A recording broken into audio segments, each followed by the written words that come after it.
მოგესალმებით. ჩვენ ვიწყებთ 2017 წლის 1 დეკემბერს თბილისში ხორავას ქუჩაზე მომხდარი დანაშაულის შედეგად ორი ახალგაზრდის მკვლელობის ფაქტის შემსწავლელი საქართველოს პარლამენტის დროებითი საგამოძიებო კომისიის მერვე სხდომას. ჩვენ წინაშეა დღის წესრიგი, შედგება ორი საკითხისაგან. პირველი, შინაგან საქმეთა სამინისტროს თბილისის პოლიციის დეპარტამენტის უფროსის შალვა ბედოიძის, შინაგან საქმეთა სამინისტროს თბილისის პოლიციის დეპარტამენტის დეტექტივების სამმართველოს უფროსის იოსებ სიგუას და შინაგან საქმეთა სამინისტროს თბილისის პოლიციის დეპარტამენტის დეტექტივების სამმართველოს პირველი განყოფილების დეტექტივის თანაშემწე გამომძიებლის ირაკლი ფიფიას ოფიციალური ახსნა განმარტების მოსმენა. მეორე საკითხი, დროებითი საგამოძიებო კომისიის საორგანიზაციო საკითხები. გთხოვთ, ხელისაწვევით დაადასტუროთ დღის წესრიგისადმი ხარდაჭერა. დიდი მადლობა. ჩვენ ვიწყებთ პირველ საკითხს, რომელიც არის ბატონი შალვა ბედოიძის, ბატონი იოსებ სიგუას და ბატონი ირაკლი ფიფიას ოფიციალური ახსნა განმარტების მოსმენა. ჩვენ ვერ ვხედავთ ბატონ იოსებ სიგუას. ჩვენ მთელი დღის განმავლობაში დღეს ვცდილობთ მასთან დაკავშირებას, რომელიც ის ჩვენს სატელეფონო ზარებს არ პასუხობს, არც გაგზავნილ მოკლე ტექსტურ შეტყობინებებზე არ პასუხობს და ჩვენ მისგან არ გვქონია არანაირი კომუნიკაცია თუ რატომ არ არის დღეს ის აქ. ბატონო შალვა, თქვენ რამდენად ვიცი ის თქვენს უშუალო დაქვემდებარებაში ბრძანდება. ხო არა გაქვთ ინფორმაცია რატომ არ არის ბატონი იოსები დღეს აქ? ბატონი იოსებს აქვს მაღალი ტემპერატურა, მისი განცხადებით გუშინაც ჰქონდა ტემპერატურა მაღალი, მაგრამ მაინც მოახერხა მოსვლა და ამ ეტაპზე ვერ შეძლო. გამოჯამთელების შემთხვევაში მობრძანდება პირები. ბატონო შალვა, ხომ არ იცით რატომ ვერ გვაცნობა ამის შესახებ ჩვენ? ასეც უნდა არის რომ სატელეფონო ზარს ვერ პასუხობს და მარტივი SMS-ის გამოგზავნა არ შეიძლება. დილით ვესაუბრე და ამის მეც ვერ მოგახსენებთ. კარგით, ეს არის უპატივცემულობა კომისიის მიმართ და კანონის დარღვევა არის პირდაპირ, მინდა გითხრათ და ჩვენ ვიმსჯელებთ ემასთან დაკავშირებით ძალიან მალე თუ რას ნიშნავს ეს. ეს არ არის აქ უკაცრავად ნინიას ბაღი და სკოლა, რომ ვიღაცას როცა უნდა მაშინ მოვიდეს, როცა უნდა საშინაო დავალება არ მოიტანოს და არ გამოცხადდეს რაღაც მიზეზების გამო. სრული პასუხისმგებლობით მინდა მოიკიდოს ყველა ამ კომისიას და ბატონ იოსებს მოუწევს აქ მოსვლა, როცა ის იქნება უკეთ, თუ ის მართლაც უდად არის დღეს. მინდა აქედან შეუთვალო მას, რომ ის აუცილებლად მოვა აქ და ყველა კითხვას, რომელიც მის მიმართ გააჩნიათ კომისიის წევრებს, უპასუხებს, ისევე როგორც პასუხს აგებს, თუ ის არ ღვევს კანონს და დღეს ამიტომ არ იმყოფება აქ. კარგი, ახლა გავაგრძელოთ ამ საკითხის განხილვა. დიახალ ბატონო ერენე. საკითხზე თუ შეიძლება. ისმენთ.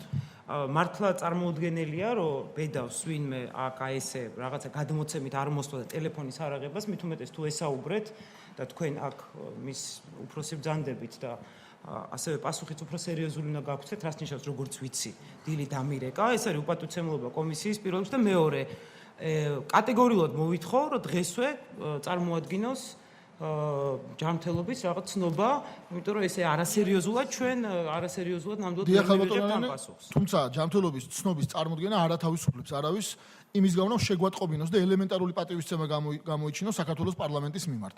დიახ ბატონო ანრი. მოგესალმებით ყველას. იქნება როგორღაც თუ ვინმე მივაწვდენთ ხმას, იქნება და დაუკავშირდეს კომისიის თავმჯდომარეს. ხო და ამას ვამბობ, ეხლა იქნება და თვითონ მე ხო არ ჩვენ არ ვიცით რა მდგომარეობაშია, არ ვიცი სად არის, ხო? ამიტომ იქნება და როგორც კი შეძლებს, დაუკავშირდეს დაუყოვნებლივ კომისიის თავმჯდომარეს და ჩააყენოს საქმის კურსში მისი მდგომარეობის შესახებ და რა გახდა ეს მიზეზი თვითონ უშუალოდ. მადლობა. ის რა უნდა შეატყობინოთ? მე მაინტერესებს. აი შინაგან საქმეთა სამინისტროს რამე ოპერაცია რო ტარდება, რამე რო კეთდება, უიმე სიცხემ ამიწია ვერ მოვდიოდი და ეძებენ მერე პოლიციელებს. მართლა მაინტერესებს. ესე ხდება შინაგან საქმეთა სამინისტროში, რომ მერე ეძებთ ტელეფონით?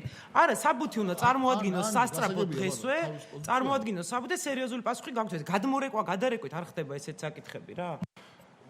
დიახ ბატონო, ოთარ და გადავიდეთ შემდეგ თავარ საკითხზე. კი ბატონო, მე მინდა ასევე დავაფიქსირო ეს თემა და ბატონო შალვა, თქვენ როგორც იოსებ სიგუას უფროს და მის ხელმძღვანელს თქვენს გეკისრებათ პასუხისმგებლობა, რომ უზრუნველყოთ თქვენი თანამშრომლების დროული გამოცხადება კომისიის სხდომაზე. ეს არის კანონის მოთხოვნა. ძალიან მნიშვნელოვანია, ჩვენ ახლა გვიყურებს საზოგადოება, ძალიან მნიშვნელოვანია, რომ პოლიციის და შინაგან საქმეთა სამინისტროს თანამშრომელი, რომელიც იცავს სამართალს, იცავს კანონს, თავად იყოს მაგალითი მოქალაქეებისთვის, კანონის დაცვის, კანონმორჩილების ზოგადად და ამიტომ ეს ძალიან მნიშვნელოვანია, რომ რაღაც ისე არ მოხდეს ამ საკითხის გატარება, თითქოს რომელიმე პირი გნებავთ ეს იქნება რიგითი მოქალაქე თუ პოლიციის თუ პროკურატურის თანამშრომელი რაიმე ფორმით მოახერხებს და თავს აარიდებს კომისიის საქმიანობას. მე იმედს გამოვთქვამ, რომ ეს გაუგებრობა აღმოიფხვრება. ბატონი იოსებს აუცილებლად მოუწევს მოსვლა კომისიის წინაშე, აუცილებლად.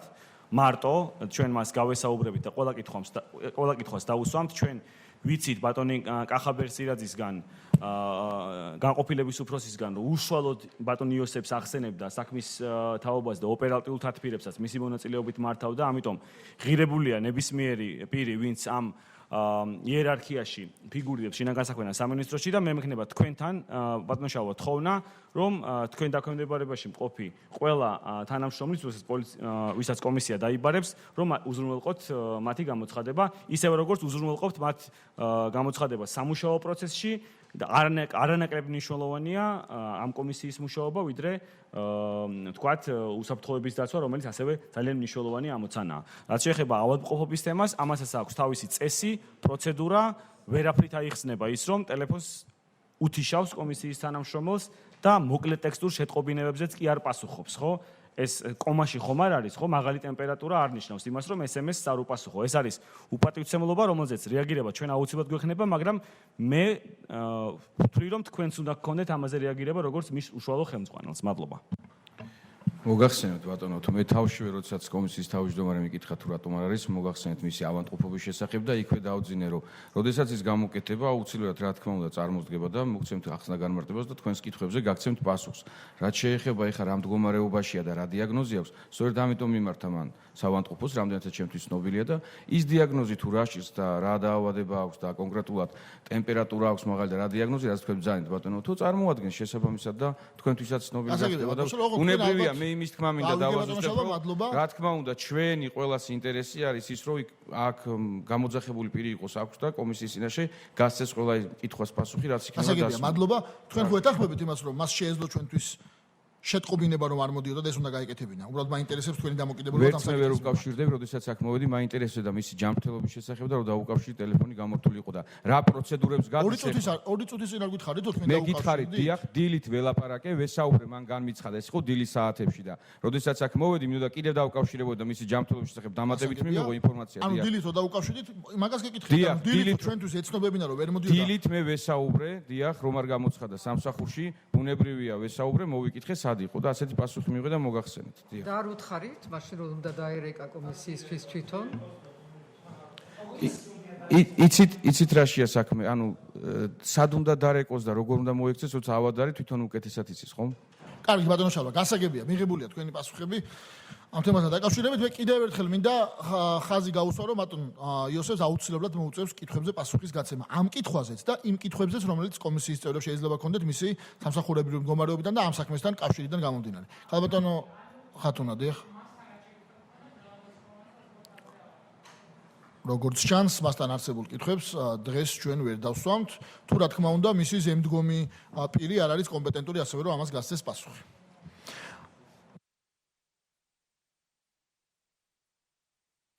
კოლეგებო, გთავაზობთ შემდეგი სახის რეგლამენტს. მე მაქვს წინადადება, რომ ისევ და ისევ დრო გავანაწილოთ თანაბრად.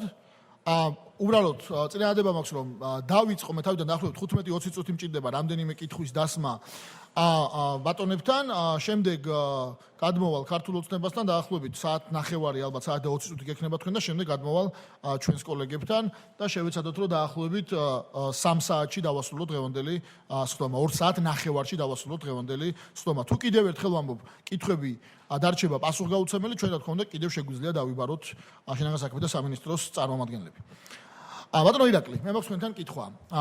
თუ შეგიძლიათ, რომ 2017 წლის 1 დეკემბერს რაც ხდებოდა ხორავას ქუჩაზე, კონკრეტულად ჩხუბის ეპიზოდს გულისხმობ, ეს რომ აღგვიწეროთ ფოტოზე მითითებით, თუ რა ხდებოდა, როგორ დაიწყო და ასე შემდეგ.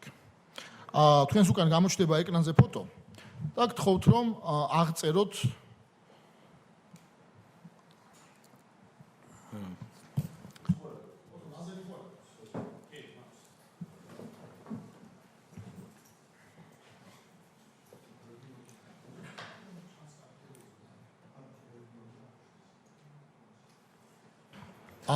თქვენ შეგიძლიათ გვერდზე გადაბრძანდეთ, რომ ხედავდეთ ასევე ესეც პრობლემა არ არის.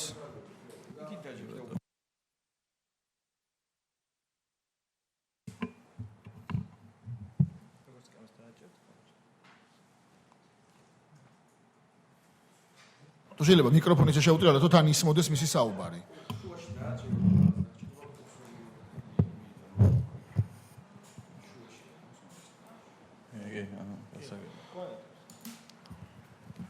დიახ, დაიწყეთ. დიახ, მოგახსენებთ, როგორც თქვენთვისაც ცნობილი 2017 წლის 1 დეკემბერს როდესაც საფრთხის ინციდენტის შემდეგ დაახლოებით 13 საათზე და 50 წუთზე შეიკრიბნენ ინციდენტში მონაწილე ორივე მხარე 51 სკოლის წინ, შემდეგ გადაადგილდებიან და შედიან ხორავას ქუჩა ნომერ 4-ის ეზოში. აღნიშნული შემდეგ ხორავას ქუჩა ნომერ 4-ის ეზოში, ესე ვთქვათ, ხდება საუბარი. იწყება დაპირისპირებულ მხარეებს შორის საუბარი. ვინები იმყოფებიან ამ დროს ხორავას ეზოში? ხორავას ქუჩა ნომერ 4-ის ხო. თქვენ წინაშე არის ფურცელი ინიციალები, თქო ინიციალები გამოიყენოთ. დიახ, კი ბატონო. იმყოფება TČ, DR, GJ, TN,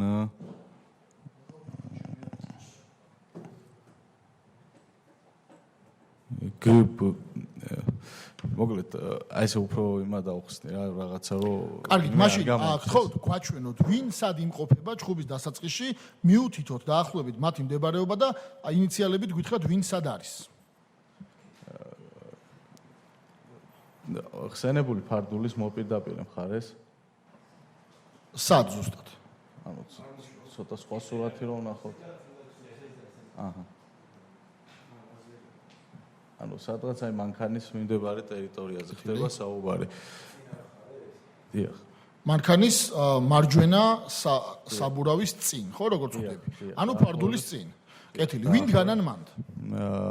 მანდ არიან ერთი მხრივ GJ, MK, AS, TČ,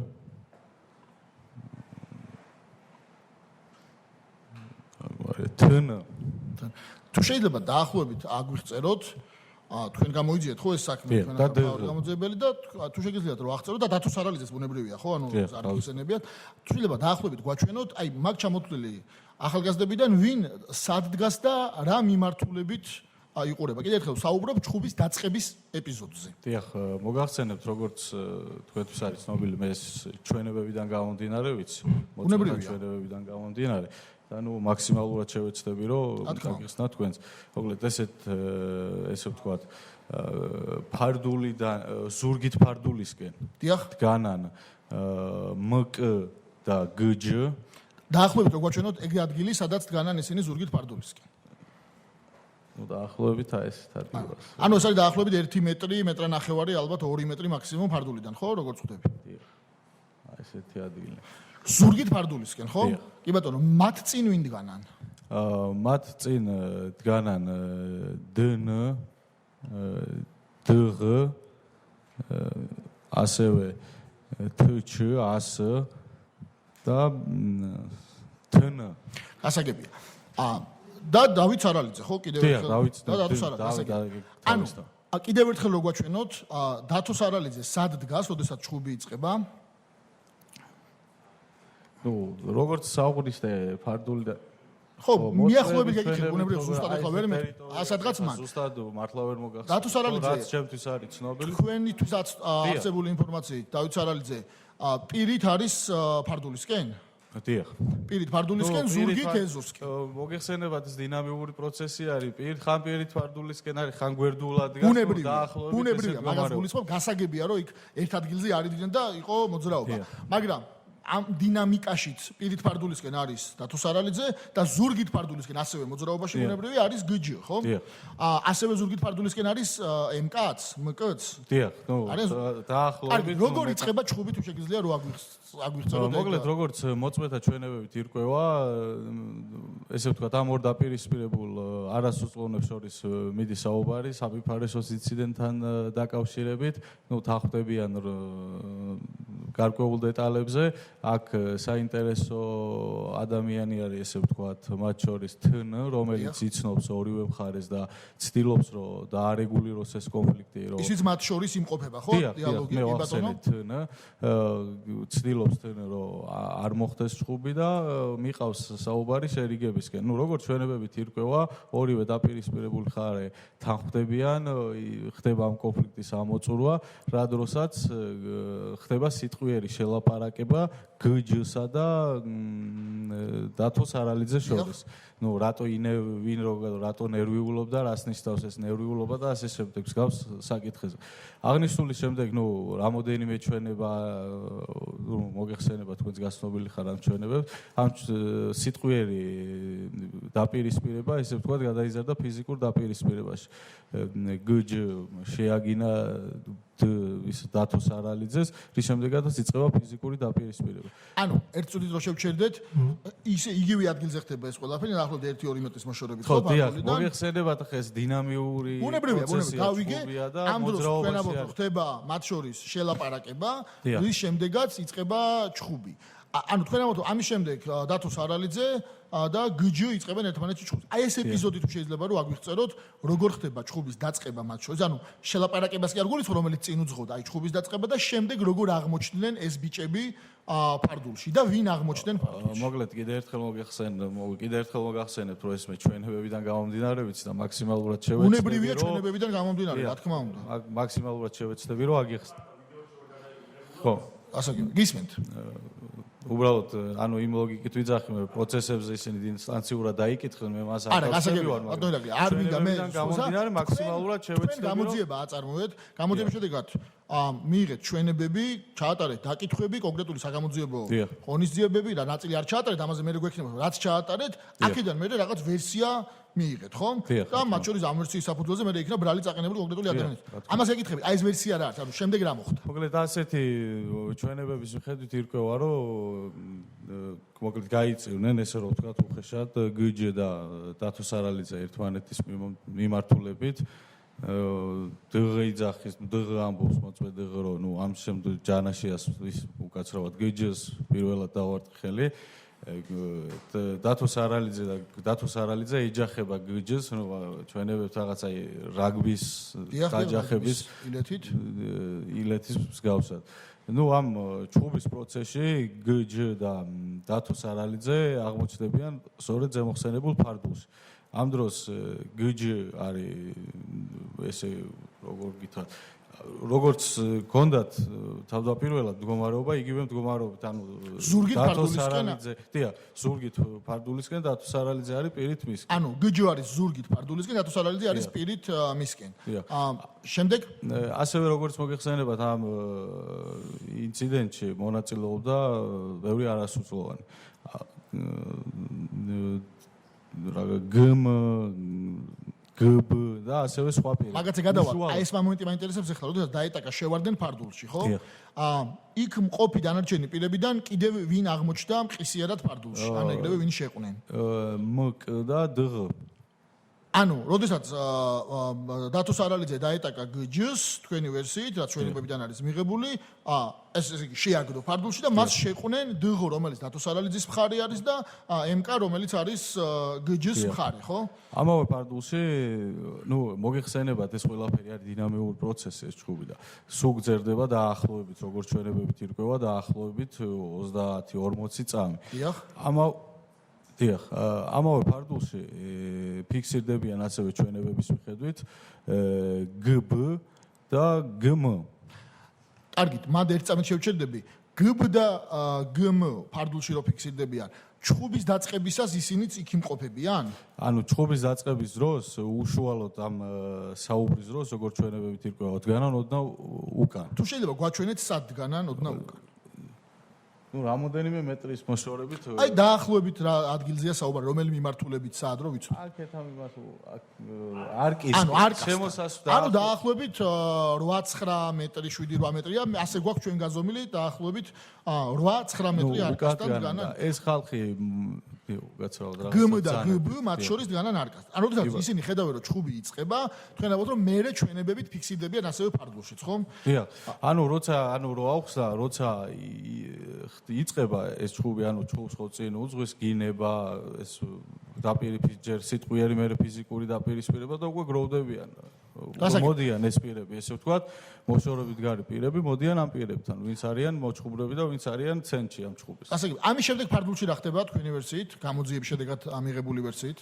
მოკლედ ფარდულში როგორც მოგეხსენებათ, ჩხუბობენ გჯ და დათო სარალიძე.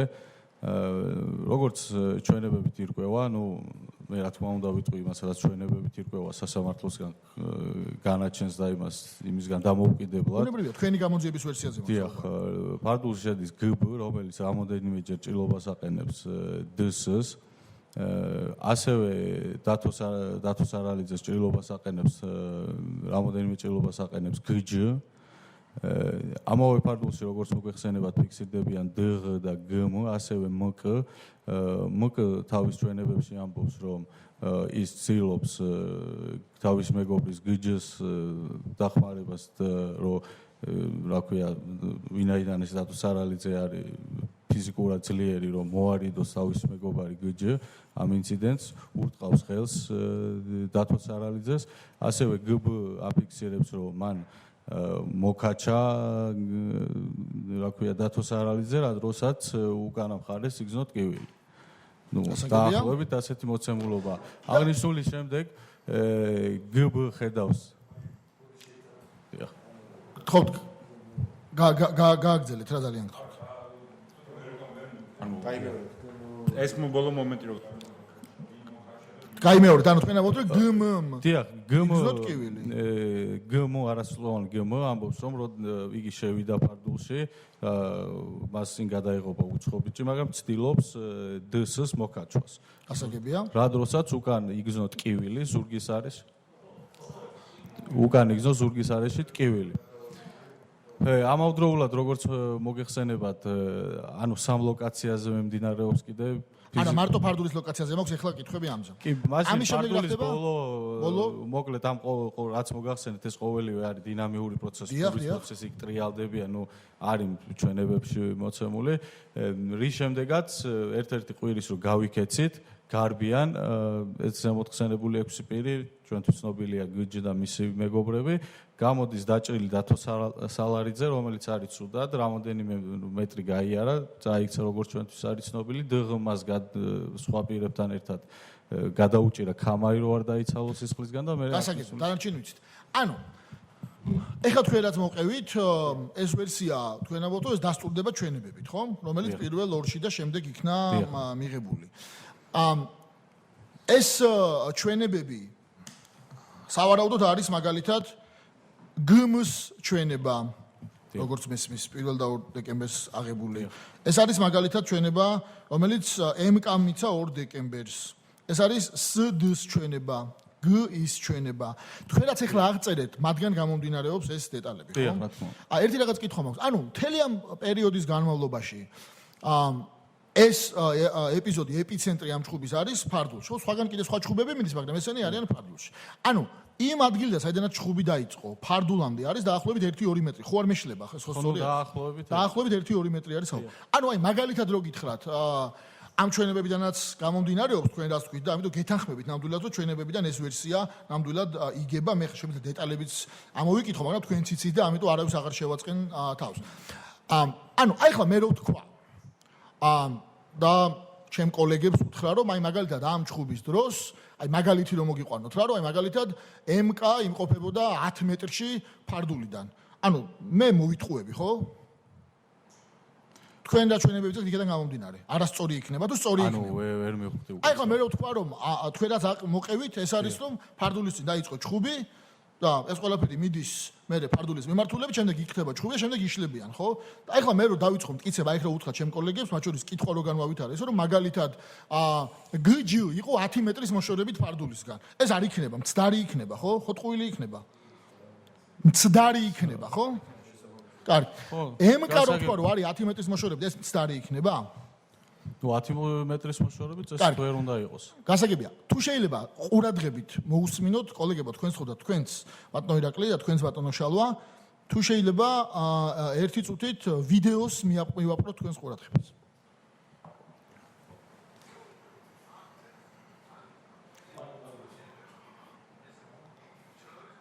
თავიდან დავიწყოთ თუ შეიძლება.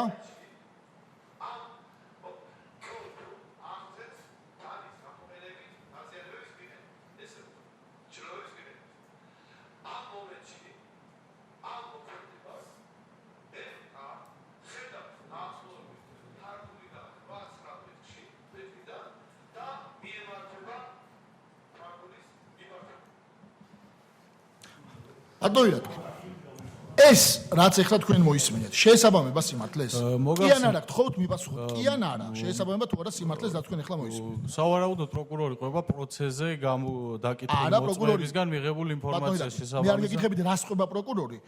პროკურორმა კითხვას, რომელიც მე მას დაუსვი, უპასუხა აი ამგვარად. ეს რაც ახლა თქვენ მოისმინეთ, თქვენ ვერსიას რაც ახლა მოყევით, შეესაბამება თუ არა? კი ან არა?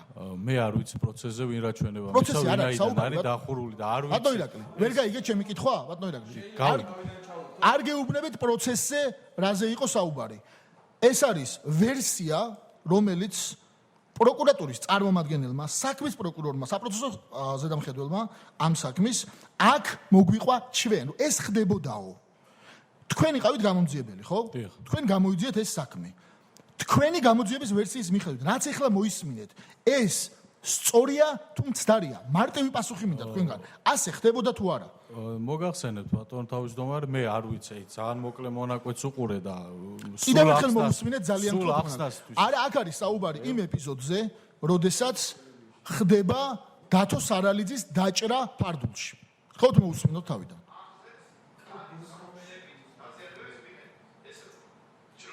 უკაცრავად ვინ გუბ ახდენს დაზიანების მიყენებას, ჭრილობების მიყენებას.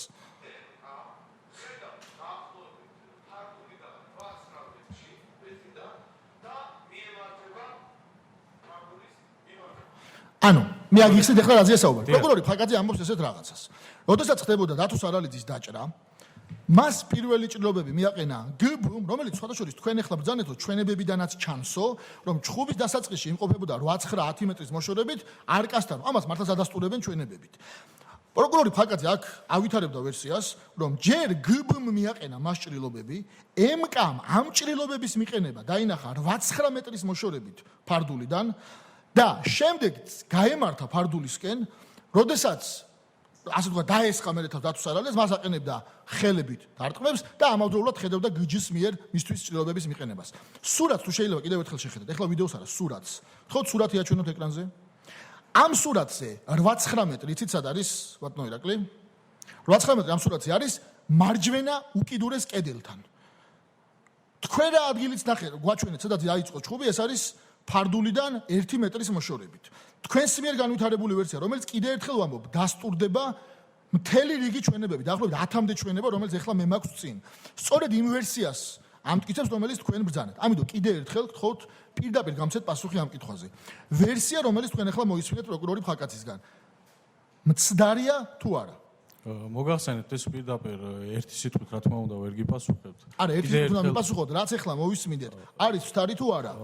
ის გარემოება რომ გბ მიაყენა ჭრილობა დათო სარალიძეს და მას უყურებდა მკ სრულიად შესაძლებელია 8-9 მეტრის მოშორებით ეს არის დეტალი, მნიშვნელოვანი დეტალი არის 8-9 მაგას ზუსტად ვერ გეტყვით 8-9 მეტრი ეგ ჩვენებები პროცესზე როგორც არის ბატონო ერთი წუთით ბატონო ირაკლი უკაცრავ ჩვენებებზე არ მაქვს საუბარი ბატონო საუბარი მაქვს თქვენ რო საქმე გამოიძიეთ რა დაადგინეთ ამაზე მაქვს საუბარი ეს ჩვენებები თქვენ აღებული გაქვთ გამოძიების დროს თქვენი ჩვენებებიდან გამომდინარე საიდან დასტურდება რომელიმე აი მანახეთ ჩვენება რომ მკ უყურებდა გბ-ს მიერ ჭრილობების მიყენებას დათო სარალიძის 8-9 მეტრიდან მოშორებით 8-9 მეტრის მოშორებით რო უყურებდა ეგ ჩვენება არ უყურებდა დიდი მადლობა ბატონ შალვა რა ვერსიაც ახლა ბატონმა ირაკლიმ წარმოადგინა აქ ფარდულის ეპიზოდთან დაკავშირებით თქვენ ამ ვერსიას იცნობთ ბუნებრივია ხო თუ შეიძლება მიკროფონი რო ჩართოთ და ისე რომ მიპასუხოთ დიახ ვიცი იცნობთ ამ ვერსიას თქვენც იზიარებთ როგორც მისი ხელმძღვანელი კი თუ არა დიახ იზიარებთ თქვენ როგორ მიგაშიათ რაც ახლა ბატონი ხაკაძისგან მოვისმინეთ ვიდეოზე ეს შეესაბამება სინამდვილეს თუ არა გააგცემთ პასუხს რაც შეეხება ხაკაძის მიერ პროკურორი ხაკაძის მიერ თქვენს მიერ ნაჩვენებ ვიდეოს ამ ერთი ეპიზოდით მე ვერ შევაფასებ მან კონტექსტში ხა რა იგულისხმა შესაძლებელია საერთოდ ინიციალების შეცდომა იყოს, ან შესაძლებელია იგი მთლიანად ვინაიდან პროცესზეც გადიოდა, ასაგებია. ჩვენზე მეტი. დავასრულებ. არა, უკაცრავად ვიცი რომ გნებავთ რომ დავასრულო. რა თქმა უნდა, გნებავს, ოღონდ. თუ შეცდომა არ არის ინიციალები. მაშინ როგორ გაგცეთ პასუხი თუ არ ბატონო, თუ შეცდომა არ არის ინიციალებში, მეკითხებით მომისმინეთ. ბატონო, უკაცრავად, ჩემი კითხვებს უნდა გასცეთ პასუხი. თუ შეცდომა არ არის პასუხს ბატონო სერგი და თუ შეიძლება შეიძლება თეორია თუ შეცდომა თუ არ არის ინიციალებში და რაც თქვა მართლა ეგ არის, მცდარია თუ არა, ამას მე გეკითხებით. ვერ მოგახსენებთ ასეთი მცირე ეპიზოდით აქ რა კონტექსტში იყო. კიდევ ვიდათ მოისმინოთ? დიახ, მთლიანად გვაინტერესებს, რა თქმა უნდა, რომ შევაფასოთ რა კარგი, სიძახის. კიდევ მოგასმენია დაუცილებლად. თუ შეიძლება კიდევ მოისმინეთ. ასევე კიდევ იქიდან გამომდინარე, ანუ ამ შეფასებას ბატონი პროკურორი რის საფუძველზე ახდენს, აქ არა ჩანს საქმეში არსებული, ანუ გამოძიების სტადიაზე მოპოვებული ჩვენებები თუ სასამართლოში მიღებული ჩვენებებით. ჩვენ ვერ ვიგებთ ამას და მის შეფასებას, ანუ ამ შემთხვევაში მაგიტო ვიძახი, რომ ცოტა სუკათი შევცვლი კითხვის ფორმულირებას. თქვენს ხელთ არსებული ჩვენებებით, რომელიც გამოძიების ეტაპზე ჰქონდათ, განცხადება რომ გბ როდესაც აყენებდა ჭრილობას დათო სარალიძეს მკ ამას უყურებდა 8-9 მეტრის მოშორებიდან არის თუ არა სიმართლე ჩვენ ხელთ არსებული მონაცემები რაც გამომძიებელმა მოგახსენათ მე სრულად ვეთანხმებდი რა ანუ არ არის სიმართლე ვეთანხმები სრულად რაც გამომძიებელმა მოგახსენათ ბატონო არის სიმართლე თუ არ არის სიმართლე მარტივ რაღაცას გეკითხებით და რა თქმა ეს დიპლომატიური პასუხები ახლა მაშინ გცემთ პირდაპირ ანუ ბატონო სერგი როცა მე რომ შევძლო რომ შევაფასო აღნიშნული ბატონი პროკურორის და ბატონო ერთოდი დაივიწყეთ ბატონო პროკურორმა რა თქვა მე გეუბნებით სერგი კაპანაძე გეუბნებათ რომ როდესაც მე გეუბნებით დაივიწყეთ პროკურორი როდესაც გბ აყენებდა ჭრილობას დათო სარალიძეს ფარდულში ამას მკ უყურებდა 8-9 მეტრის მოშორებიდან. ჩემი განცხადება, სერგი კაპანაძის განცხადება, არის თუ არა სიმართლე იმ მასალებიდან გამომდინარე, რომელიც თქვენ გქონდათ გამოძიების შედეგად. თქვენი განცხადება ამ შემთხვევაში არ შეეფერება სიმართლეს, რადგან ჩვენებებში. დიდი მადლობა, ჩემი განცხადება არ შეეფერება. ასევე არ შეეფერება სიმართლეს ბატონი ფხაკაძის განცხადებაც, რომელიც ჩვენ აქ მოვისმინეთ ყველამ. უკაცრავად, ეხლა რაც შეეხება სხვა საკითხს, აქედან გამომდინარე. როდესაც გამოძიების ეტაპზე დასაწყისში ჩვენებების თუ სხვა ნითვისებების შეგროვების შედეგად, როდესაც გამოძიება ავითარებს რაღაც კონკრეტულ ვერსიას. ამ ვერსიის გავითარება, ბატონო შალო, თქვენთან მაქვს ეს კითხვა. ამ ვერსიის განვითარება, ამ ვერსიის გავლა, ასე ვთქვათ, ხდება თუ არა ზედამხედველ პროკურორთან ერთად. თუ შეიძლება დამი კონკრეტულად ვერ მოდიშ გამიმეორებთ. კარგი, დამისმენდით, ამიტომ თავიდან გაგიმეორებთ, როდესაც გამოძიების საწყის ეტაპზე მიღებული ჩვენებების, ამოღებული ნივთკიცებების თუ სხვა მასალების შედეგად ხდება გამოძიების მიერ, გამომძიებლების მიერ კონკრეტული ვერსიის განვითარება და შემუშავება. და ამ ვერსიის ჩამოყალიბება გადის თუ არა საგამოძიებო ორგანო კონსულტაციას. ამ ვერსიის შესახებ აქვს თუ არა საუბარი ზედამხედველ პროკურორთან. მოგახსენებთ. როგორც ჩემს გამოსვლაში გუშინვე თავში აღნიშნე, რა თქმა უნდა, იმ დანაყოფში, რომლებიც ჩემს დაქვემდებარებაში არ და გამოძიებას აწარმოებენ, საპროცესო ზედამხედველობას უწევს პროკურატურა, ქალაქ თბილისის პროკურატურა და შესაბამისი ის პროკურორები, ვინც მუშაობენ იქ. ბუნებრივია, ამ საქმესთან დაკავშირებითაც საპროცესო ხელმძღვანელობას განახორციელებდა ქალაქ თბილისის პროკურატურა. ეგ გასაგებია ფაქტობრივად მართალი ბრძანეთ. ანუ თუ სწორად გავიგეთ, მაშინ დამიდასტურეთ სწორად გავიგეთ. არა, არ მithქვე რა გავიგე. ხო შეიძლება ვერ გავიგე სწორად. მე მეგონა რაც გაგეცით პასუხი. თუ სწორად გავიგე, ესე იგი, როდესაც გამოძიება ამუშავებს კონკრეტულ ვერსიას, ზედამხედველი პროკურორი ამ ვერსიას იცნობს და ხდება ამ ვერსიის მისთვის გაცნობა. მოგახსენებთ უფრო დეტალურად გამოძიების მიმდინარეობაზე სრულად აქვს სრულად შეუძლია უფლება აქვს, ანუ სრულად ეცნობა საქმის მასალებს და მასთან ერთად მიმდინარეობს ზედამხედველობის ქვეშ გამოძიების წარმოება. ეს ახალი არ არის ყველა საქმეზე, ბატონო სერგი ასე მიმდინარეობს. გასა ყველა საქმეზე, ძალიან კარგი. მაინც უნდა დავაზუსტო. კონკრეტულად ხორავას ქუჩის გამოძიებასთან დაკავშირებით. აი ეს ვერსია, რომელიც თქვენ ახლა განავითარეთ, რომელიც მომიყევით, როგორ მოხდა დათო სარალიძის დაჭრა თუ მკვლელობა ფარდულის წინ. აი ახლა რაც მე მომიყევით. ამას იცნობდა თუ არა ზედამხედველი პროკურორი, როდესაც მიმდინარეობდა გამოძიება დასაწყისში. პროკურორი რა დეტალებს იცნობდა, ჯობია ჩემი აზრით კითხოთ ბატონ პროკურორს და რა შეეხება თქვენ გააცანით თუ რა თქვენი ვერსია ამას ეკითხებით. ერთი წამით მოგახსენეთ ბატონო. ვინ აცნობს ხოლმე ამ ვერსიას? რა თქმა უნდა, გამომძიებელს, ვისაც წარმოებაში აქვს საქმე და საგამოძიებო მოგახსენებთ, შეიძლება გითხრათ, საგამოძიებო ჯგუფი და თვითოულის გამოძიებელი, ვინც ატარებს საპროცესო მოქმედებებს, მას ზედამხედველობას უწევს პროკურორი და საპროცესო ზედამხედველობას. ბატონო ირაკლი, ეს ვერსია, რომელიც თქვენ ახლა განავითარეთ, ამ ვერსიას იცნობდა თუ არა ბატონი ფხაკაძე, როდესაც თქვენს მიერ მიდიოდა გამოძიება? თუ ჩვენებებს რა თქმა უნდა საქმე სრული მოცულობით იცნობდა ზედამხედველობა. ანუ სასამართლოში რო საქმე წაიღეთ, ამ ჩვენებებს ეფუძნებოდა ხო ესეა? ანუ ამ ყველაფერს ბატონი ფაგაძე იცნობდა ხო? ჩვენებებს იცნობდა რა. ანუ ეს ვერსია როგორ მოხდა მკვლელობა, ვინცად იყო, ვიროდის მიაყენა ჭრილობა, ამას იცნობდა ხო ასეა? ბატონო სერგი, ზედამხედველი პროკურორი იცნობს საქმის ყველა მასალას. ბატონო, მათ შორის ჩვენი რას ვამბობ გაუგებრად. გასაგებია რომ საქმის ყველა მასალას მეც ვიცნობ საქმის ყველა მასალას ამ წუთში. მაგრამ ვერსია საქმის მასალებიდან გამომდინარე, თქვენი საქმე ხო არის რომ ვერსია განავითარო და თქვათ რომ მკვლელობა მოხდა ასე. ხო არის თქვენი საქმე ეს. და აი ხა მომიყევით როგორ მოხდა მკვლელობა. ამ ვერსიას როგორ მოხდა მკვლელობა, ბატონი ფაგაძე იცნობდა თუ არა? ეს ვერსია ბატონო სერგი საქმის მასალებიდან გამომდინარე მოგიყევით, შესაბამისად მოგახსენეთ რომ საქმის მასალებს იცნობს და შესაბამისად იცნობს ამ ვერსიას. ანუ ვერსიას იცნობდა ხო ეს? კარგი. თქვენ ხომ არიცით რა ეტაპზე ამ გამოძიების და საქმის წარმოების ბატონმა ფაგაძემ შეცვალა ეს ვერსია და მიიჩნია რომ ასე კი არ მოხდა როგორც თქვენ ახლა მოყევით. არამედ მოხდა სხვაგვარად. ანუ კერძოდ რომ MK ფარდულთან კი არ იმყოფებოდა მთელი ამ პერიოდის განმავლობაში, როგორც თქვენ ახლა მე მომიყევი და როგორც საქმის მასალებიდან დასტურდება, არამედ რაღაც ეტაპზე თურმე დასაწყისში ყოფილა 8-19-ის მოშორებით. ხო არიცით ეს ვერსია როდის განავითარა პროკურატურამ? მაგ კითხვას პასუხს ვერ გაგცევთ ბატონო. კარგით, თქვენ როდის გაცნობათ ამ ვერსიის შესახებ? ანუ ჩვენ არა, ეს მაგასაც კოლეგებო, თქვენ როდის გაცნობათ პროკურატურამ რომ რაც თქვენ ახლა მოყევით, ეგ ვერსია კი არ იყო მართალი. არამედ სხვა ვერსია, რომელიც ბატონმა ფაგაძე მოგვახსენა. ეგ როდის გაიგეთ ამის შესახებ? მოგახსენებთ ბატონო სერგი, როგორც მოგახსენეთ, სასამართლო სხდომა იყო დახურული, ჩვენ მე საქმის გამომძიებელი დავიკითხე როგორ ჩვეულებრივი მოწმის სახით, შესაბამისად სასამართლოში მიცემული ჩვენებების დიდ ნაწილს მე არ ვიცნობ და არ მქონია შესაძლებლობა რომ გავცნობოდი. შესაბამისად ვერ მოგახსენებთ სასამართლოში ვირა ჩვენებებისა და ვირა ფაქტობრივ გარემოებებზე მივუწევთ. ანუ თქვენ გამოძიების არც ერთ ეტაპზე მანამ სანამ საქმე წავიდა სასამართლოში და არც მის მერე საქმის კურსში არ იყავით რომ ეს ვერსია რომელიც ახლა თქვენ მე მომიყევით თურმე პროკურატურა ამას არ იზიარებს და სხვა ვერსიას იზიარებს. არა პროკურატურა იზიარებს ჩვენ ვიზიარებთ ეგ არ არის ბატონო სერგი მთავარი. როგორ არ არის ბატონო ვირაკი? ვინ რა მისცა, ვირა დააფიქსირა სასამართლო განხილვიზროს და ჩემი ვერსია, თქვენი ვერსია ხო? არა, ჩემი ვერსია და თქვენი ვერსია კი არ არის საუბარი. არის გამოძიების შედეგად რა ვერსია დაიდო, რომელიც მიხედვით მოხდა ბრალის საყენება და საქმე წავიდა სასამართლოში და თქვენ ამბობთ რომ ის რაზეც ბატონი ფაგაძე ეს მარტო ჩემთან კი არ თქვა აქ რაღაც 10 წამიანი კომენტარი. ამაზე აგებული მთელი მისი საბრალდებო სიტყვა, მთელი მისი დასკვნითი სიტყვა, მთელი მისი გამოსვლა აქ. ბატონო შალო, თავშორის გამოგიგზავნით თქვენ აი ამ გამოსვლას ბატონი ფაგაძის და მე მგონი გვექნება ჩვენ შანსი რომ კიდე ერთხელ ერთად გავიაროთ რაზეც აქ იყო საუბარი მომდევნო სხდომებს. მე რას ვამბობ, იცით? ეს არ არის რაღაც ერთი ეპიზოდი. ეხლა თქვენს მიერ განვითარებულ ვერსიას და ბატონი ფაგაძის ვერსიას შორის არის ფუნდამენტური განსხვავება. ანუ ერთ-ერთი მთავარი ფიგურატი თქვენი ვერსიის თანახმად იმყოფებოდა ფარდულში, მთელი ეს დროან ფარდულთან იქვე და ბატონი ფაგაძის და პროკურატურის ვერსიის თანახმად ის იმყოფებოდა მაშინ, როდესაც ხდებოდა ჩხუბის დაწყება და სასიკვდილე ჭრილობების მიყენება ფარდულიდან 8-9 მეტრის მოშორებით.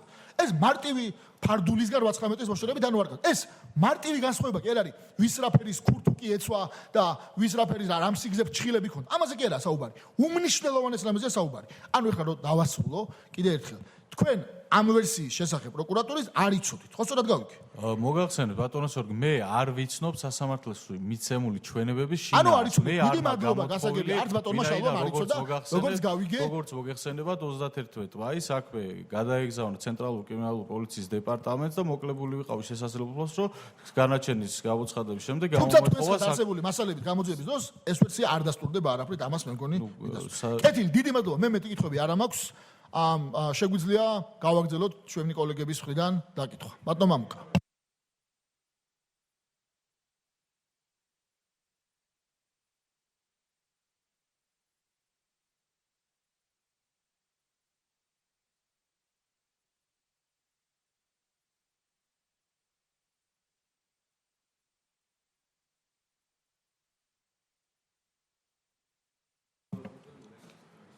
ბატონო ირაკი, თქვენთან მაქვს პირველი შეკითხვა.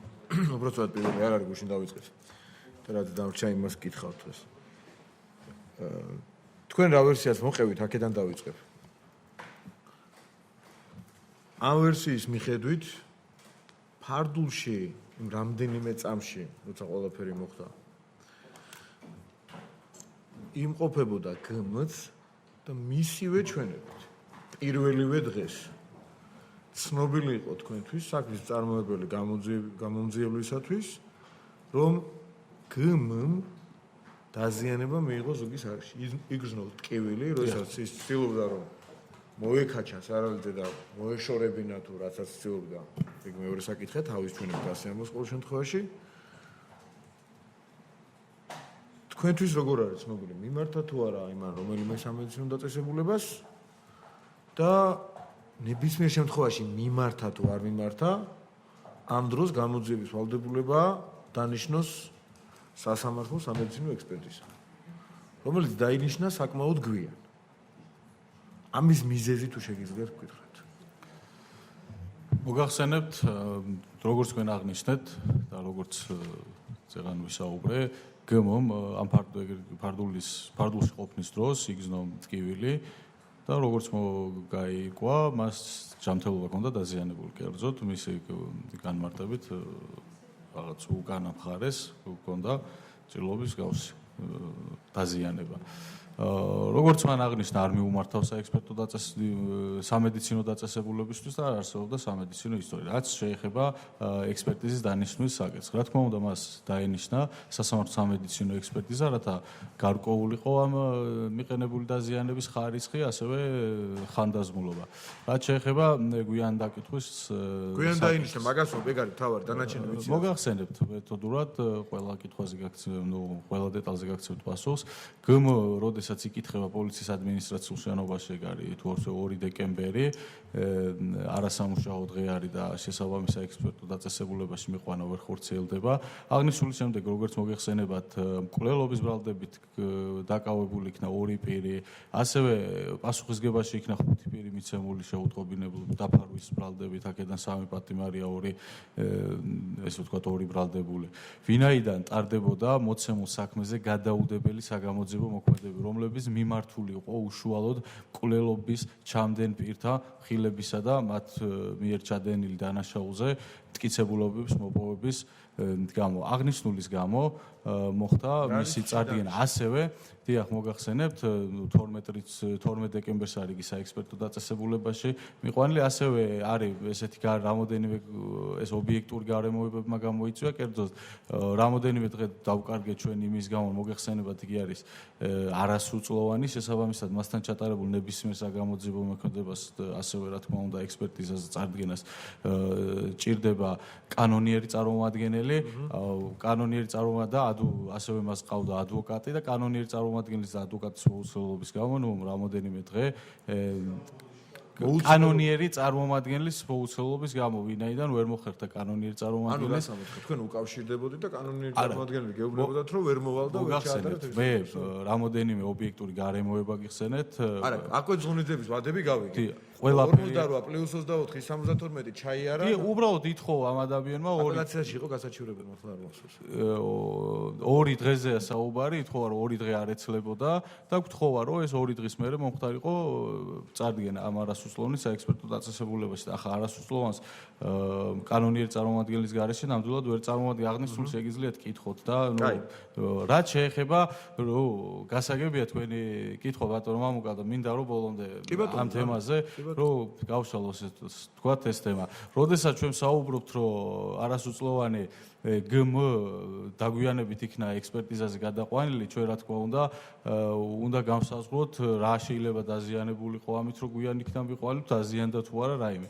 მოგეხსენებათ რომ 2017 წლის 18 დეკემბერს სამედიცინო დაწესებულებაში გაცემული იქნა გმ-ს სამედიცინო ექსპერტიზის დასკვნა, რომლის მიხედვითაც დადგინდა ჯანმრთელობის დაზიანების ხარისხი, ასევე დადგინდა რომ ხანდაზმულობა. აღნიშნული შემდეგ ამ დასკვნის აღების შემდეგ პირადად ჩემს მიერ დაინიშნა საკომისიო ტრასოლოგიურ სამედიცინო ექსპერტიზა, რომლის ფარგლებში ექსპერტიზაზე გაგზავნილი იქნა როგორც გმ-ს დასკვნა, სამედიცინო დასკვნა, ასევე მისი ტანსაცმელი. სწორედ მისი ტანსაცმლის კვლევის შედეგად ტრასოლოგიურმა ექსპერტიზამ დაადგინა თუ რა საგნით შეიძლება იყოს მიყენებული, პირდაპირ დასკვნაში წერია რომ არის ჩხოლტავის საგნით მიყენებული, რომელსაც გააჩნია ყუა და ლესილი პირი. თუმცა კიდევ ერთხელ და მნიშვნელოვანი გარემოება უნდა ვახსენო, რომ აღნიშნული საკომისიო ტრასოლოგიური სამედიცინო ექსპერტიზის დასკვნა მოვიდა საქმეზე განაჩენის გამოცხადების შემდეგ ივნისის თვეში. პერიოდში რა. შესაბამისად, არ არსებობს საქმეში რაიმე სახის დამაბყოლებელი გარემოება თუ დადგინდება იმ პირის ვინაობა, ვინც გმს მიაყენა დაზიანება, რომ მიეცეს პასუხისგებას. უბრალოდ ამის კომენტარი. ბატონო სერგი გუშინ სასამართლო სამედიცინო ექსპერტიზაზე რომ ამბობდით ამ ექსპერტიზის თარიღი მახსოვდა მე როგორც ჩანს. ტრასოლოგია მახსოვდა, ხო, არასამედიცინო. კი ბატონო, მადლობა. ეხლა თუ შეიძლება გაიხსენო კიდევ ერთხელ გითხრათ წეღანკე შეეხეთ ამ თემას. ფარდულში გამოძიების ვერსია. ფარდულში ყოფი პირების ჩამონათვალი ოღონდ მხარეების მიხედვით. ჯერ გითხარით დავით ცარალიძე და მისი მხარე, შემდეგ გითხარით მეორე მხარე. მინდა ვინ იყო? ინიციალები თუ შეიძლება. საქმეზე დაწარმოები გამოძიებოთ მიღებული ჩვენებებით ირკვევა რომ ფარდულში იყვნენ თავისთავად დავით ცარალიძე, მისი მეგობარი დღ, ასევე ესე ვთქვათ მეორე მხრიდან. არა, ერთი წამით. ჯერ ჩამოვყალიბდეთ გამოძიების ვერსიით ვინ და ვინ იყო ფარდულში სარალიძის მხრიდან. სარალიძე თვითონ და დღ. მეტი ფარდულში არავინ არ არის. ასეა? დიახ. კი ბატონო. ეხლა მომიყევით ვინ იყო მეორე მხრიდან. გბ, გჯ და მკ. გმ ასე. 5 ადამიანიდან 2, მათ შორის ერთ-ერთი არის დავით ცარალიძე, მეორე არის დღ. მეორე მხრიდან არის 3 ადამიანი. ესე იგი ესენი არიან მეც ინიციალებით მიჭირს. გბ, მკ არა, გბ არ უთქვამს. გმმკ, ანუ გჯ, მკ და ანუ ბოდიში დავაზუსტებ, ეხლა მე აქ ეს სურათი მაქვს, ანუ სარალიძის მხრიდან არიან თვითონ დავით სარალიძე და დღ, ხოლო მეორე მხრიდან არიან მკ, გჯ და გმ. მკ ეს არის ფარდულის პირველი ჩხუბი, როცა იწყება ჩხუბი. ხო ესე? კი ბატონო. ესე იგი გჯ-ს როლი გასაგებია. ამ რამდენიმე წამში დანას უტყავს სარალიძეს.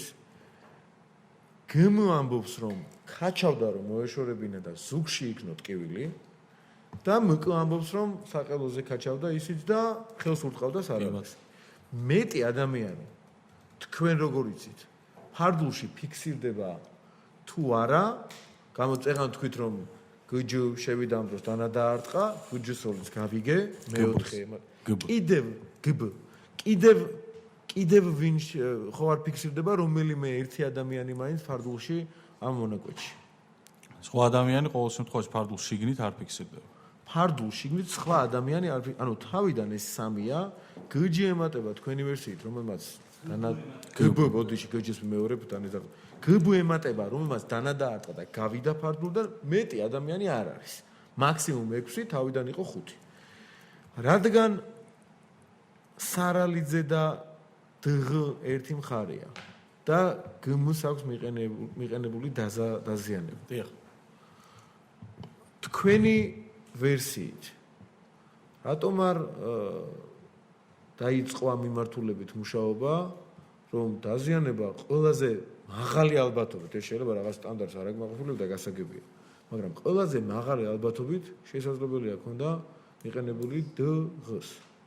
სხვა შანსი რჩებოდა თუ არა რამე იქნება ამასთან დაკავშირებით მეთქეთ. მოგახსენებთ აღნიშნულ კითხვაზე პასუხს. თავისიანი მოკლედ რო ვთქვათ, მარტო თავისიანი დანას არ დაარტყავდა, ხო? ისევე როგორც დანას არ დაარტყავდა თავისი მეგობარი დაუშვათ დღ მაღალი ალბათობით დავით ცარალიძეს. ხო ასე? ამას მომეთანხმებით. ხა, ჩვენ რო ვთქვათ, ხვალ ნახოთ რამე მტკიცებულება, ან თქვენ რო გენახათ, რომ დღ-ს დანა ქონდა ნამდვილად. მაინც ამან დიდ ერთს ხო არ აიღებდით იმასთან დაკავშირებით დღ უნდა არტყა სარალიძეს დანა. ხო? აი ეს ნაკლებად სავარაუდო ეჭვი იქნებოდა, ხო? დიახ. ანუ ამ გასაგებით რა შეგვიძლია თქვა? უპირველეს ყოვლისა უნდა აღვნიშნო, რომ თვითონ გმ-მ არ იცის ვინ მიაყენა დაზიანება და როგორც მოგახსენეთ, მან დაზიანება მიიღო იმ პერიოდში, როდესაც აპირებდა, ესე ვთქვათ, ამ ფარდულიდან დავით ცარალიძის გამოქარჩვას. ფარდულში უშუალოდ შიგნით მეორე მხარიდან დღ-ს გარდა არავინ არ ყოფილა, მაგრამ ეს სამართლებრივად ეს არ არის მის დასაბუთებული ვარაუდი, რომ ზუსტად ამ ადამიანმა მიაყენა დაზიანება. ასევე მოგახსენებთ, მე რა თქმა უნდა გაცნობილი ვარ გბ-ს ფარულ ჩანაწერს, სადაც ხდება მასთან ოპერატიული გასაუბრება. ერთადერთი ვისი? გბ ბრალდებული გბ ხო, უკვე მჟავდებული დიახ აღნიშნულ დროს 2 დეკემბერს მოხდა მასთან ფარული გასაუბრება, სადაც ერთადერთი ადამიანი, რომელიც რაიმე სახის ცნობას გვაწვდის გმ-ს ჯანმრთელობის დაზიანებასთან დაკავშირებით, არის მხოლოდ და მხოლოდ გბ, რომელიც აღწერს პირს, რომ ტანსაცვლით და თმების მეშვეობით, თუმცა ვის აღწერილობას ემთხვევა? გასაგებია ვის აღწერილობას. მითხარით, დღეს აღწერილობას ემთხვევა, თუმცა აქ არის ერთმნიშვნელოვანი გარემოება, რომელიც ასახად უნდა აღინიშნოს. თვითონ გბ არ იცის ეს პიროვნება ვინაა, მხოლოდ აღწერილობას გვაწვდის და მას არ აქვს მას იგი ვერ ხედავს სახეზე იმ პირს, ვინც ანუ ეს გასაგებია, ანუ იდენტიფიკაცია ვერ მოახდინა სახის ვიზუალურად და ამიტომ ამოცნობაზე ამბობს. ეხლა რა შეეხება, თქვენი კითხვა მდგომარეობდა შემდეგში, რომ თუ ვის რა ვკითხეთ და რა გავარკვიეთ ამ ჯანმრთელობის დაზიანებასთან დაკავშირებით. რა თქმა უნდა, ყველა დაკითხულ მოწმეს დაესვა კითხვა, ქონდა თუ არა სხვა პირს ვინმეს დაანა, ან დაინახა თუ არა ვინმეს ხელში დაანა, როგორც ამ უშუალო ფაქტის დროს, ან ფაქტამდე, რომ ჩვენ გარკვეული ცნობები შეგვეგროვებინა, არანაირი ამ ორი დანის გარდა საქმეზე მოპოვებული მტკიცებულებით სხვა დანა არ დადგინდა გამოძიების ეტაპს. ასევე სულ ერთი წუთით გავაგრძელებ, მოგეხსენებათ, რომ გბ მას შემდეგ რაც მას წაეყენა ბრალდება და მოთავსებული იქნა საჯარო ახსულების შესაბამის დაწესებულებაში, უარი განაცხადა ყველანაირ თანამშრომლობაზე. პირადად მე ვარ ნამყოფი საჯარო ახსულების ნომერ მერვე დაწესებულებაში, მისი გამოკითხვის და ასევე საგამოძიებო ექსპერიმენტების ჩატარების მიზნით თქვენ დარწმუნებული ვარ, გაცნობილი ხართ საქმეს და დევს შესაბამისი ოქმები, რომ იგი უარს აცხადებს როგორც გამოკითხვაზე, ასევე ამოცნობებში და სხვა საგამოძიებო მოქმედებაში მონაწილეობის მისაღებად.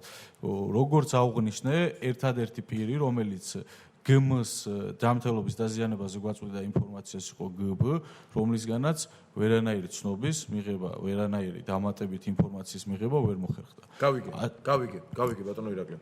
დავაზუსტებ კიდევ ერთ რამეს. მესმის ძალიან კარგად, რასაც იძახით. სტანდარტზე ლაპარაკობდა, ეს გასაგებია. უბრალოდ მე მინდა კარგად კიდევ ერთხელ დაჟინებით, თუ გნებავთ, გამოკითხოთ თითოეული ამასთან დაკავშირებული დეტალის შესახებ.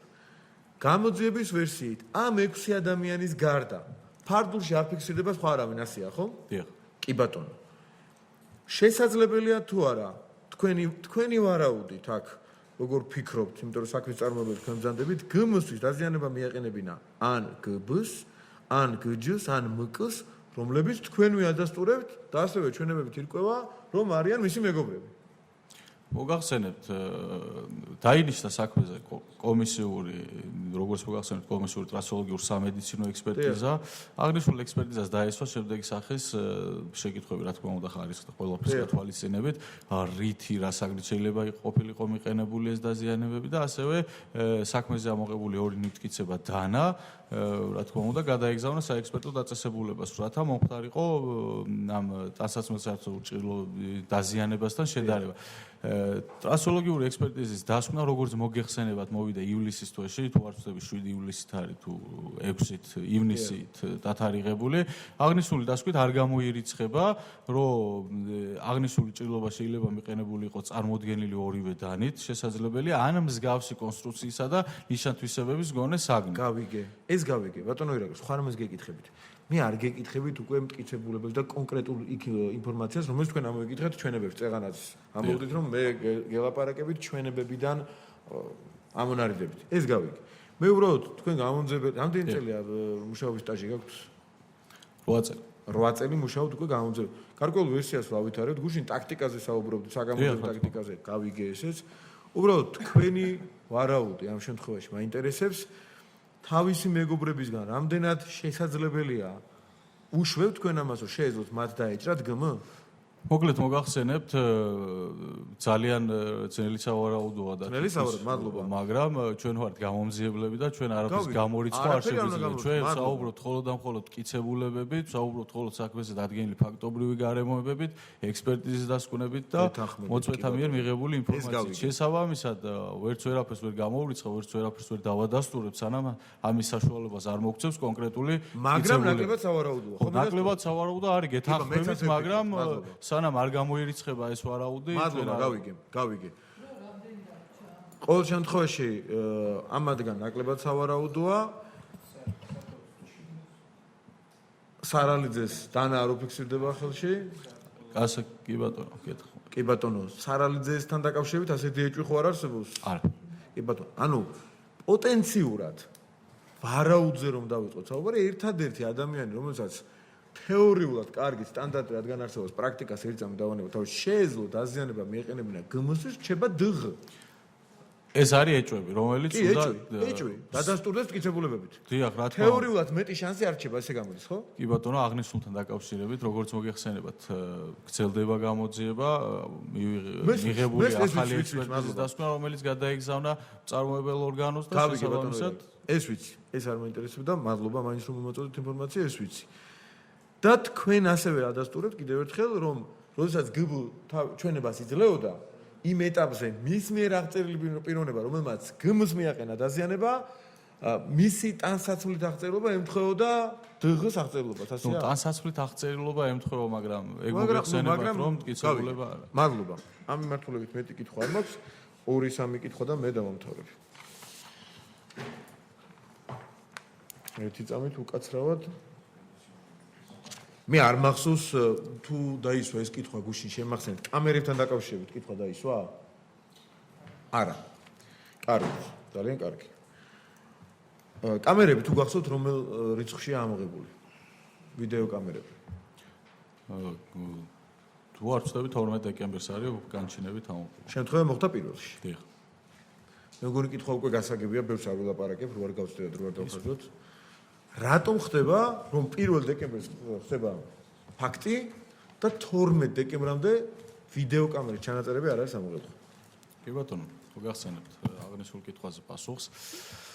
როდესაც ხდება ეს საზარელი შემთხვევა, რა თქმა უნდა, გავდივართ, გადის ჯგუფი, ათვალიერებს შემთხვევის ადგილს. რაც ხდება ადგილზე არის მხოლოდ და მხოლოდ სისხლის გუბეები და რამოდენიმე თვითმხილველი. ვინაიდან არა გვაქვს მე ვიძახე სულ პირველ წუთებზე და პირველ ეტაპზე ამ გამოძიების. არა გვაქვს არანაირი ცნობა თუ რა მოხდა და ვართ გასარკვევი. აღნიშნულ პერიოდში პირველი უპირველეს ყოვლისა რაც უნდა აღინიშნოს არის ის, რომ უშუალოდ შემთხვევის ადგილს ფარდულს ან მინს მიმდებარე ამ ეზოს გულისხმობ, ხოროვას ქუჩა ნომერ 4-ის ეზოში არც ერთი ვიდეო კამერა არ არის დამონტაჟებული. შესაბამისად ამ ცნობის მიღება ვერ ხერხდება ვიდეოდან გამომდინარე. ამის შემდეგ ხელმძღვანელობის მიერ იქნება ჯგუფი, ოპერატიული ჯგუფი და ოპერატიული ჯგუფის წევრებს აქვთ ესეთი კონკრეტული დავალება. უნდა ნახონ შემთხვევის ადგილის მიმდებარედ არის თუ არა ვიდეო კამერები და ეს ვიდეო კამერები ახორციელებენ თუ არა ჩაწერას, დადებით შემთხვევაში რამდენი ხანი ინახება, რომელი სერვერიდან შეიძლება მისი ამოღება და ასევე შეიძლება ისვაგავართ დაადგინონ ამ კამერების ჩანაწერებზე თუ რა ინფორმაცია არის ასახული. ზუსტადაც ამ დავალების შესაბამისად გარკვეული იქნა თუ რამდენი კამერა იყო შემთხვევის ადგილის მიმდებარე ტერიტორიაზე, რა რადიუსით ხდებოდა ესე ვთქვათ ამ კამერების ჩანაწერების არეალზე გულისხმობ, ნუ რა არეალს უყურებს და რა ასევე ყველაზე მნიშვნელოვანი გარემოება რაც გაირკვა იყო ის, რომ მიმდებარე შემთხვევის ადგილის მიმდებარე ტერიტორიებზე არსებული კამერები ჩანაწერები ინახებოდა რამოდენიმე დღის განმავლობაში. აღნიშნულიდან გამომდინარე, ნუ გასაგებია თქვენი კითხვის შინაარსი და განვარცობ, ნუ 12 დეკემბერზე იყო აპელირება. ამ შემთხვევაში დავდექი ჩვენ ესეთი მოცემულობის წინაშე, როგორც აღვნიშნეთ, პირდაპირ კამერა არ გვაქვს, სადაც ეს უშუალო დაჭრის და კვლევობის ფაქტი ხდება, გვაქვს მიმდებარე ტერიტორიები, რომლის ჩანაწერებიც ინახება რამოდენიმე დღის მანძილზე. ამ შემთხვევაში სერვერებზე ვიდეო ჩამწერ მოწყობილობებში, ანუ არა გვაქვს იმის საფრთხე, ესე ვთქვათ, რომ კამერა წაიშალოს 3 საათში პირობითად. აღნიშნულიდან გამომდინარე, არ ხდება ვიდეო კამერების ჩანაწერების გადაუდებელი აუცილებლობიდან გამომდინარე ამოღება და რატომ? ახსნის რამოდენიმე სიტყვით. გადაუდებელი აუცილებლობა არ გვაქვს, ვინაიდან კამერების ჩანაწერებს არ ემუქრება საფრთხე, მის განადგურებას ან გადამალვას ესე ვთქვათ, ვინაიდან ოპერატიული ჯგუფი მუშაობს. ხოლო იმ შემთხვევაში თუ ჩვენ ამას ამოვიღებდით უпростоრედ გადაუდებელი აუცილებლობიდან გამომდინარე, აღნიშნული იყო დიდი რისკი იმისა, რომ სასამართლოს არ დაეკმაყოფილებინა შუამდგომლობა ამოღების კანონიერების გამოთხოვის კანონიერების შესახებ და შეიძლება გამხდარიყო დაუშვებელი მტკიცებულება. აღნიშნულის გამო ჩვენ არ წავედით ამ რისკზე და დავკარგავდით ამ მნიშვნელოვან ინფორმაციას. მოხდა იმ ობიექტების მეპატრონების ასევე იმ პირების ვისაც უშუალო შეხებულობა ჰქონდა ამ კამერების ჩანაწერებთან გამოკითხვა, რომლის საფუძველზეც დადგინდა ეს გარემოებები, ასევე აღნიშნული შემდეგ პროკურორის მიერ მოხდა შუამდგომლობით მიმართვა სასამართლოსთვის, ავიღეთ შესაბამისი განჩინებები და სწორედ ამ განჩინების საფუძველზე მოხდა ამ ვიდეო კამერების ჩანაწერების გამოთხოვა. მაგრამ ეს ისე არ უნდა აღვიქვათ და ისე არ უნდა გავიგოთ, რომ ჩვენ ამდენი დღის მანძილზე ვიყავით ან გულხევდაკრეფილი და არ გვაინტერესებდა რა ხდებოდა ამ კამერებზე. როგორც მოგახსენეთ, ეს სულ რამოდენიმე სიტყვით დავამატებ, ხელმძღვანელობის მიერ მიეცა ოპერატიულ ჯგუფს კონკრეტული დავალებები და მოძიებული იქნა ინფორმაცია იმის შესახებ, თუ რა იყო აღბეჭდილი მოცემულ ვიდეო კამერების ჩანაწერებს. იცი რა, მე ერთი კითხვა მეჩნდება, უდნავ უნდა გადაუხვიო, უდნავს სულ ერთ წუთს დავკარგავ და მოკლედ მიპასუხებ თუ შეიძლება რა. თქვენ დღეს რასაც ახლა ყვებით გარკვეულ რისკებზე მიუთითებთ, გადაუდებლობის შემთხვევაში შესაძლებელი კანონიერად არ ეცნო. გუშინ რომელიღაც კითხვაზე გვიპასუხეთ, თუ არ ვცდები, ბრალდებულებს, ბატონმა შალვა მოპასუხა, თუ არ ვცდები, თუ ზუსტად მახსოვს, ანუ ის კი არ მოწმეს კი არაო, ხანდახან არისო ბრალდებული, რაღაცა ეგეთი იყო, ხო?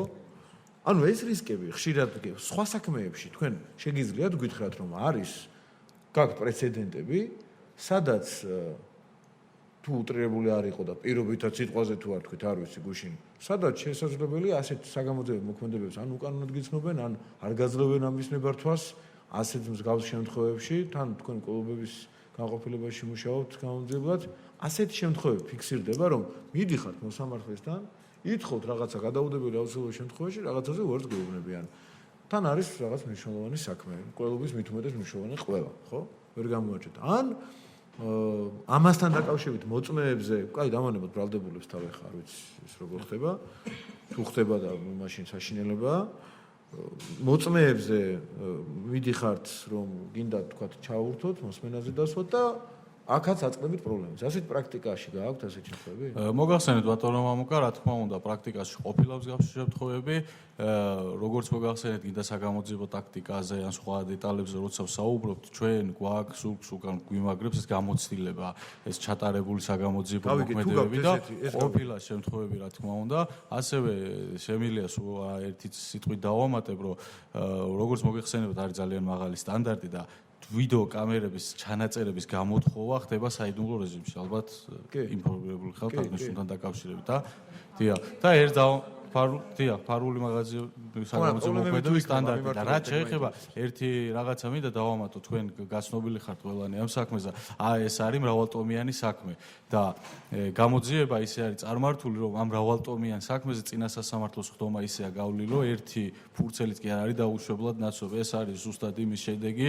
რომ ჩვენ მოქმედებთ კანონს შესაბამისად, ვემორჩილებით კანონს და ვაკეთებთ ყველა საგამოძიებო მოქმედებას, გეგმავთ ისე, რომ ჩვენ დღეს მოვიპოვოთ რაღაცა და ხვალ რო ის გახდეს დაუშვებელი.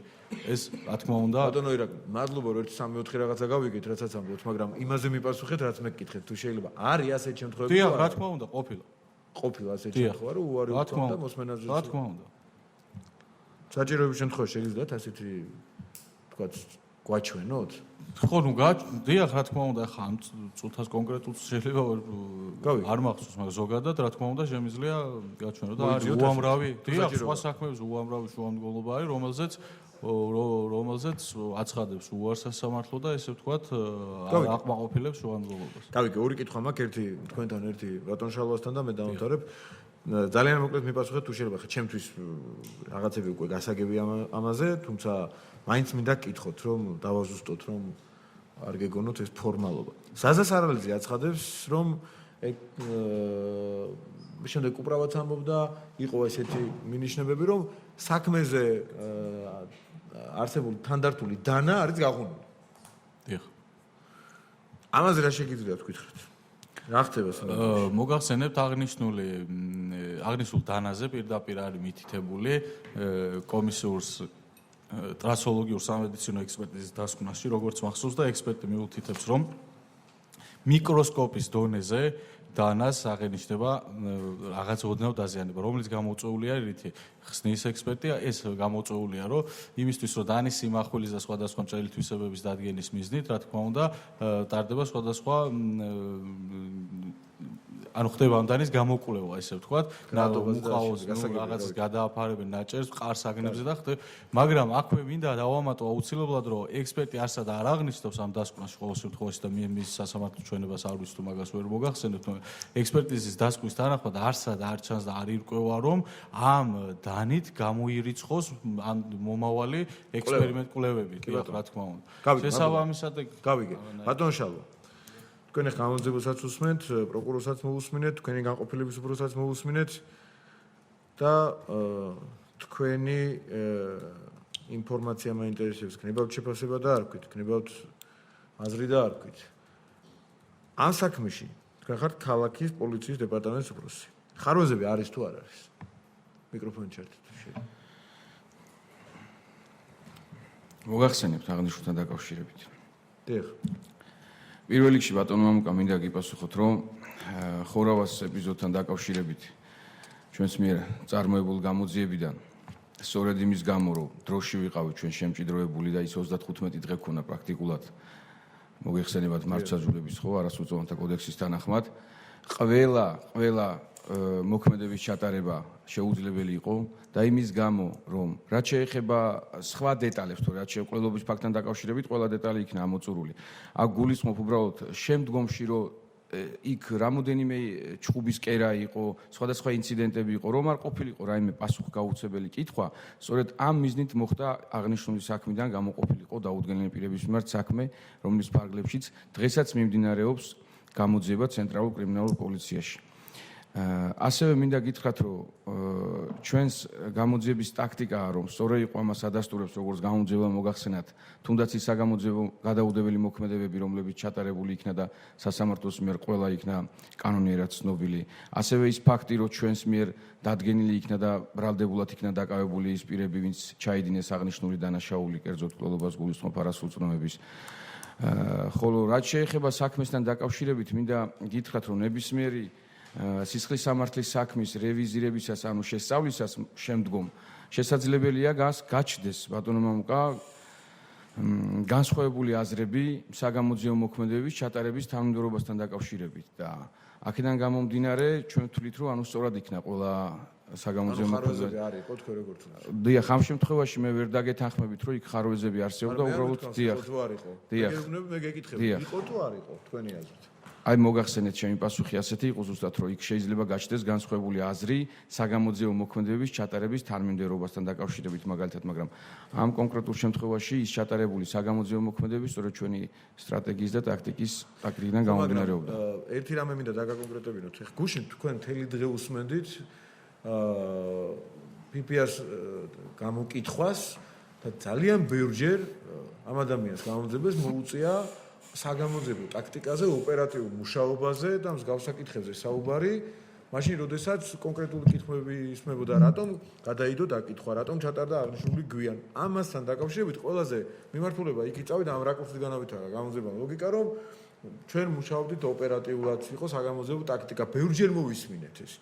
ამიტომ გეკითხებით, რომ რამდენად სწორი იყო ეს ტაქტიკა, როცა თქვათ მე-20 დღეს იკითხება ადამიანი თვითმხილველი იორდანიშვილზე მე და გავამახვილებ ჩვენი აი ძალიან გულწრფელი რო ვიყო ჩვენი ყველასი ერთობლივად აღშფოთება გამოიწვია იმ ამბავმა რომ ჯერ ერთი ეს კაცი 3 და 4 მეტრში რო უყურებს შემთხვევის ადგილს და არაფერს არ ამბობს თან გვიყვება რომ პირველ რიცხვში პოლიციამ გამოკითხა და მე დაკითხულია რომ 2 კვირის და კიდე მეტი დროის შემდეგ ამასთან დაკავშირებით როდესაც ხარვეზებზე გეკითხებით მე მგონი არ გაგიკვირდება და შემთხვევით არ არის ეს კითხვა მოგახსენებთ ბატონო ამ კითხვასთან დაკავშირებით. როგორც გუშინ აღნიშნა გამომძიებელმაც ბატონო ირაკლიმ, ანუ ამ პიროვნებასთან ნამდვილად შემთხვევის დღესვე მოხდა გასაუბრება. მიღებული იქნა მისგან ის ინფორმაცია, ბუნებრივია გაგვიჩნდა კითხვები ჩვენს, ვინაიდან მისი მანქანა დადასტურებული იყო და დადგენილი იყო, რომ იქ იმყოფებოდა. თვითონ ეს პიროვნებაც მოწმეთა ჩვენებები და ასევე ოპერატიული ინფორმაციით დიახ დგინდებოდა, რომ იმყოფებოდა იმ უშუალო ჩუბთან ახლოს და შესაბამისად ჩვენ ველოდებოდით, რომ მისგან უფრო მეტი ინფორმაცია უნდა მიგვეღო. სწორედ ამ მიზნით მოხდა პირველივე დღეს და პირველივე წუთებზე, ასე ვთქვათ, საათებში მასთან გასაუბრება, მაგრამ მოგეხსენებათ, როგორც დაკითხვაში დააფიქსირა, ასევე გასაუბრებაში, მან მოგვაწოდა ის ინფორმაცია, რაც მისი გადმოცემით დაინახა და აღიქვა. ამიტომ თუ იმას გულისხმობთ, რატომ არ მოხდა პირველშივე მისი დაკითხვა, მოგახსენებთ ამასთან დაკავშირებით, რომ ზუსტად ეს ჩვენი საფუძვლიანი ეჭვი, რომელიც ემყარებოდა ჩვენს ინფორმაციას, რომ მას მეტი ინფორმაცია უნდა სცოდნოდა და ამის გამო იგი არ დავკითხეთ და მასთან მიმდინარეობდა კვლავ ოპერატიული მუშაობა, რომ იქნებ მისგან მიგვეღოთ უფრო მეტი დამატებითი ინფორმაცია, ვინაიდან როგორც თქვენ გიჩნდებათ, ისე ჩვენც გვიჩნდებოდა იმ მომენტში და გვაქვს დღესაც ეჭვი, რომ უფრო მეტი უნდა დაენახა. ამის გამო მოხდა, რომ შემდგომ მოგვიანებით ის ვადა, რაც ჩვენ შევძელით ოპერატიული მუშაობა და სასურველი შედეგი ვერ მივიღეთ, ამიტომ ფორმალურად მისი დაკითხვა მაინც მოხდა სისხლის სამართლის საქმესთან დაკავშირებით და რაც შეეხება იმ ფაქტს, გუშინ ქალბატონმა სალომემ კითხა ჩვენ, რომ ანუ იქნებ დაგეკითხა და გაგვეფრთხილებინა ჩვენ, რომ თქვათ სრულჩვენებასთან დაკავშირებით გაგვეფრთხილებინა, დიახ, არასდროს დიახ, განგვემართა მისთვის, ანუ ამ შემთხვევაში ვფიქრობ, რომ ეს ლოგიკა, ამ ლოგიკას ვერ დავეთანხმებ, იმიტომ რომ ჩვენ ეს ადამიანი ბუნებრივია გამოვკითხეთ ოფიციალურადაც, მაგრამ შედეგი არ შეცვლილა. თქვენ მის ამ ადამიანს გაესაუბრეთ 6 თვის შემდეგ და პასუხები იყო იგივე. ანუ ის ბატონო ჩვენ ზუსტად მაგას მოგახსენებდით, რომ ანუ გიპასუხებთ ბატონო მამუკა. აი აქედან გამომდინარე მოხდა ამ პიროვნების, ანუ მოგვიანებით დაკითხვა.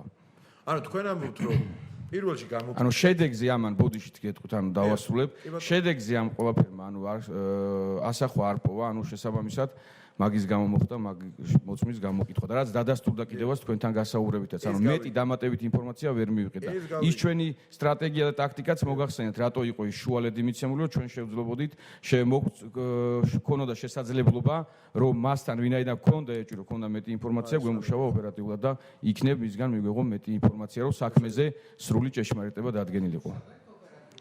დიახ, რა თქმა უნდა, ვიმუშავეთ ზუსტად. ანუ ქალბატონს ამ გეკითხავთ, ამ პერიოდში იმუშავეთო ოპერატიულად? დიახ, რა თქმა უნდა, ჩვენს მიერ შედეგი მიმდინარეობდა, მაგრამ რადგან ვერ იქნა მიღებული შედეგი, ეს არ ნიშნავს, რომ ოპერატიული მუშაობა ყოველთვის შედეგით მთავრდება და სწორედ ამიტომ მოხდა მისი დაკითხვა მოგვიანებით და გაფორმდა ეს დაკითხვის ოფისში. მადლობა.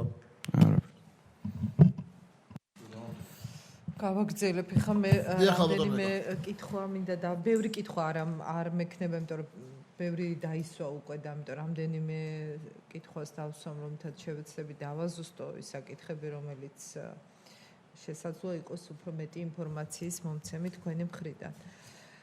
თქვენ რამდენადაც მაინც ხართ ის პირები, რომელთაც პირველი და უშუალო შეხება გქონდათ გამოძიების საქმესთან, ამიტომ ბევრი ინფორმაცია იყრიდა თქვენთან თავს გამოძიების პირველივე დღეებიდან და ძალიან ბევრ ადამიანთან გქონდათ შეხება ამ საქმესთან დაკავშირებით, ცოტა ამ საქმეს იძიებდით. პირველი რაც მინდა დავაზუსტო, იმის გათვალისწინებით, ვინც შემთხვევის ადგილზე იმყოფებოდა. იმ დღეს, იმ პირთაგან, ვინც შესაძლოა იცოდა და ქონდა ინფორმაციის მატარებელი იყო, რა მოხდა და ხედავდა ამ ტრაგედიას, ამ კონფლიქტს. აქედან რამდენმა ადამიანმა აი ამ თქვენი ამ გადასახედიდან ვამბობ ახლა, როცა გაქვთ შესაძლებლობა, რომ ანალიზი გააკეთოთ, ხო, იმაზე, რაზეც თქვენ იმუშავებთ. რამდენმა არ მოგცათ ჩვენება იმ შესაძლო პირთაგან, რომელთაც უნდა ქონოდათ ინფორმაცია და იმყოფებოდნენ შემთხვევის ადგილზე.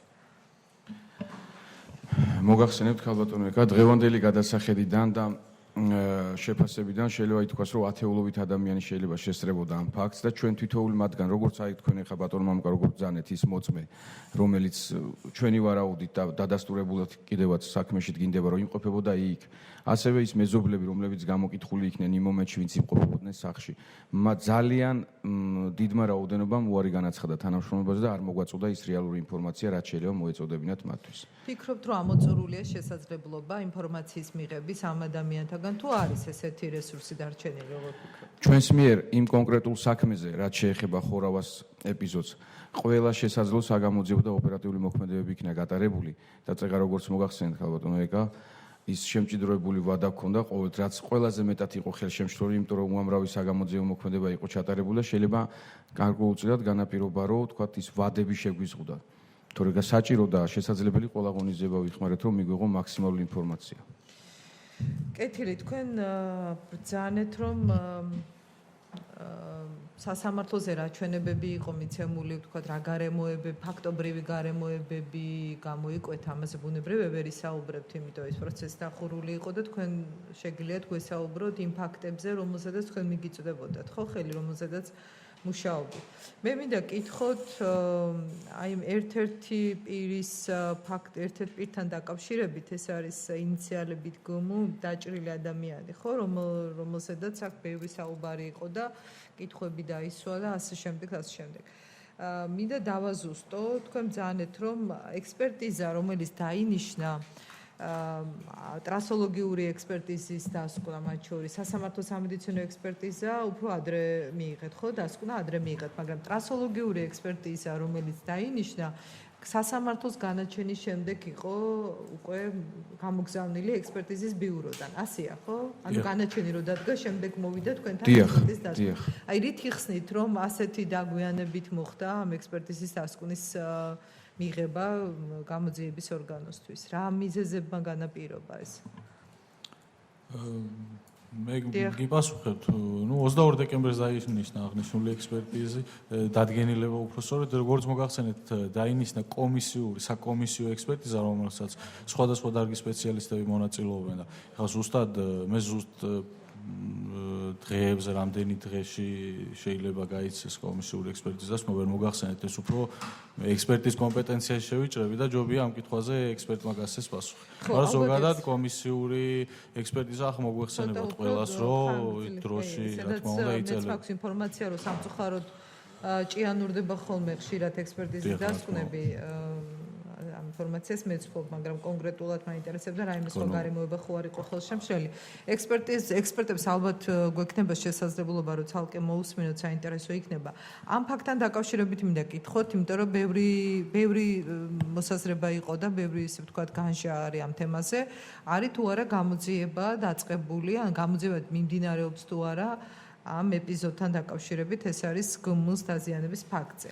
ამაზე რო გითხრათ უფრო ნათლად და მკაფიოდ რა ხდება, როდიდან დაიწყო ამ ადამიანის დაზიანების ფაქტზე გამოძიება და აი რა თქვენ რაც იცით და რასაც შეხება გქონდათ, რა საგამოძიებო მოქმედებები ჩატარდა ამ დაჭრის ფაქტთან დაკავშირებით და რისი მოპოვება შეძელით, რისი გარკვევა შეძელით. საერთოდ თუ მიმდინარეობდა გამოძიება? მოგახსენებთ, გამოძიება მიმდინარეობდა, რა თქმა უნდა, მკვლელობის საქმეზე წარმოებული გამოძიების ფარგლებში, რა თქმა უნდა, გამოძიება მიმდინარეობდა გმ-ს ჯანმრთელობის და სხეულის დაზიანებასთან დაკავშირებით. ვინაიდან ამავე საქმეში, რა თქმა უნდა, მოგეხსენებათ, რომ ასევე დანაშაულის დაფარვისთვის არის რამოდენიმე პირი პასუხისმგებაში მიცემული. კონკრეტულ საქმეზე, როცა მიმდინარეობს გამოძიება, რა თქმა უნდა, კონკრეტული მუხლით ეს არ გამორიცხავს იმის შესაძლებლობას, რომ იმუშაოთ, რა თქმა უნდა, იმუშაოთ, ასე ვთქვათ, სხვა ფაქტორებთან დაკავშირებით. იმ შემთხვევაში, თუ მოხდებოდა იმ პირის იდენტიფიცირება და თუ გვექნებოდა, რა თქმა უნდა, დასაბუთებული ვარაუდი სტანდარტი, რომ გმ-ს დაზიანება მიყენებულიყო კონკრეტული პირის მიერ, რა თქმა უნდა, მას წარედგინებოდა ბრალდება და მე ცალკე წარმოებად წარიმართებოდა მის მიმართ საქმე. თუმცა ამ შემთხვევაში, როგორც მოგეხსენებათ, გამოძიებამ გამოკითხა ყველა პირი, ვერ მოხდა. თქვენ გქონდათ უშუალოდ შეხება ამ საგამოძიებო მოქმედებებთან, რომელიც გმ-ს ეპიზოდში ტარდებოდა? ექსპერტიზები არის პირადად ჩემი დანიშნული, ასევე როგორც მოგახსენებთ, მე საჯარო ახსოვების ნორმალურ დაწესებულებაში ვიყავ შესული არასრულოვან გბ-სთან, ზუსტად იმ მიზეზით, რომ ადასტურებთ, აი ძალიან პირდაპირ დავსვა ეს კითხვა, რომ ამ ფაქტზე, ამ ადამიანის მიმართ მიყენებული დაზიანებების ფაქტზე საგამოძიებო მოქმედებები მიმდინარეობს. რა თქმა უნდა, მიმდინარეობდა და ეგ საქმეშიც ჩანს, ეგ არავისთვის არ არის. იდენტიფიცირება ან რაიმე მტკიცებულების მოპოვება ვის მიერ შეიძლება და ყოფილიყო ეს დაზიანება მიყენებული, ასეთი მტკიცებულება მოპოვებული ვერ იქნა? როგორც მოგახსენებთ, და როგორც კითხვები დაისვა არის კონკრეტულ პირზე რაღაც ეჭვები, მაგრამ ჩვენ ეჭვებზე რა თქმა უნდა გამომძიებლები ვერ ვისაუბრებთ და რა თქმა უნდა ეჭვი არ არის სტანდარტი იმისთვის, რომ პირი მიეცეს პასუხისგებაში, ამისთვის არის დასაბუთებული ვარაუდი სტანდარტი, რომელიც არ შეიქმნა. და ორი საკითხი მინდა დავასუსტო, ერთი ფარდულთან დაკავშირებით მინდა აუცილებლად კითხოთ, იმიტომ რომ ბატონ კუპრავა, რომელიც აქ დაიკითხა, მან თქვა ასეთი რამ, რომ მისთვის არის ცნობილი, თუმცა ვერ დააკონკრეტა, შემდეგ ვერ დააზუსტა, ვინ რა უთხრა და როდის უთხრა, ვინ იყო ეს ადამიანი, ვინც უთხრა, მაგრამ ესეთი რამ თქვა და მინდა რომ გადავამოწმო თქვენთან, რომ გამოძიების ორგანოშია, პოლიციაში მივიდნენ მეზობლებიო, ფარდულის დანგრევასთან დაკავშირებითო, ნებართვა თუ უთხრეს რომ უნდა დავანგრიოთო და იმათ ნებართვა მისცეს რომ დაენგრიათ ფარდულიო. ეს ინფორმაცია მინდა რომ გადავამოწმო. გსმენიათ ამის შესახებ, იყო ასეთი ფაქტი თუ არა? მოგახსენებთ ქალბატონო ეკა თუ შეიძლება მე ვინაიდან ირაკლი კონკრეტულ საქმეს იძიებდა და რაც შეეხება ბატონი კუპრავას მიერ ნახსენები რომ თითქოს ვერის განყოფილ რჩეულისულის ქუჩაზე მდებარე პოლიციაში მივიდა, ანუ ეს ძველი თბილისის შემადგენლობაში შედის და რა თქმა უნდა ჩემს დაქვემდებარებაში. მსგავს ფაქტს ადგილი არ ქონია და გიდასტურებთ რომ არა თუ შეთანხმება, არამედ არანაირი კომუნიკაციას ადგილი არ ქონია მაგასთან დაკავშირებით. და ყველაზე მეტად ის ნათელს ისფენს ეს ყველაფერს რომ ანუ რჩეულიშვილის განყოფილებას ეს საქმე წარმოებაში არ ქონია. ბუნებრივია კომუნიკაცია იქ შეუძლებელი იყო აღნიშნულ საკითხთან დაკავშირებით.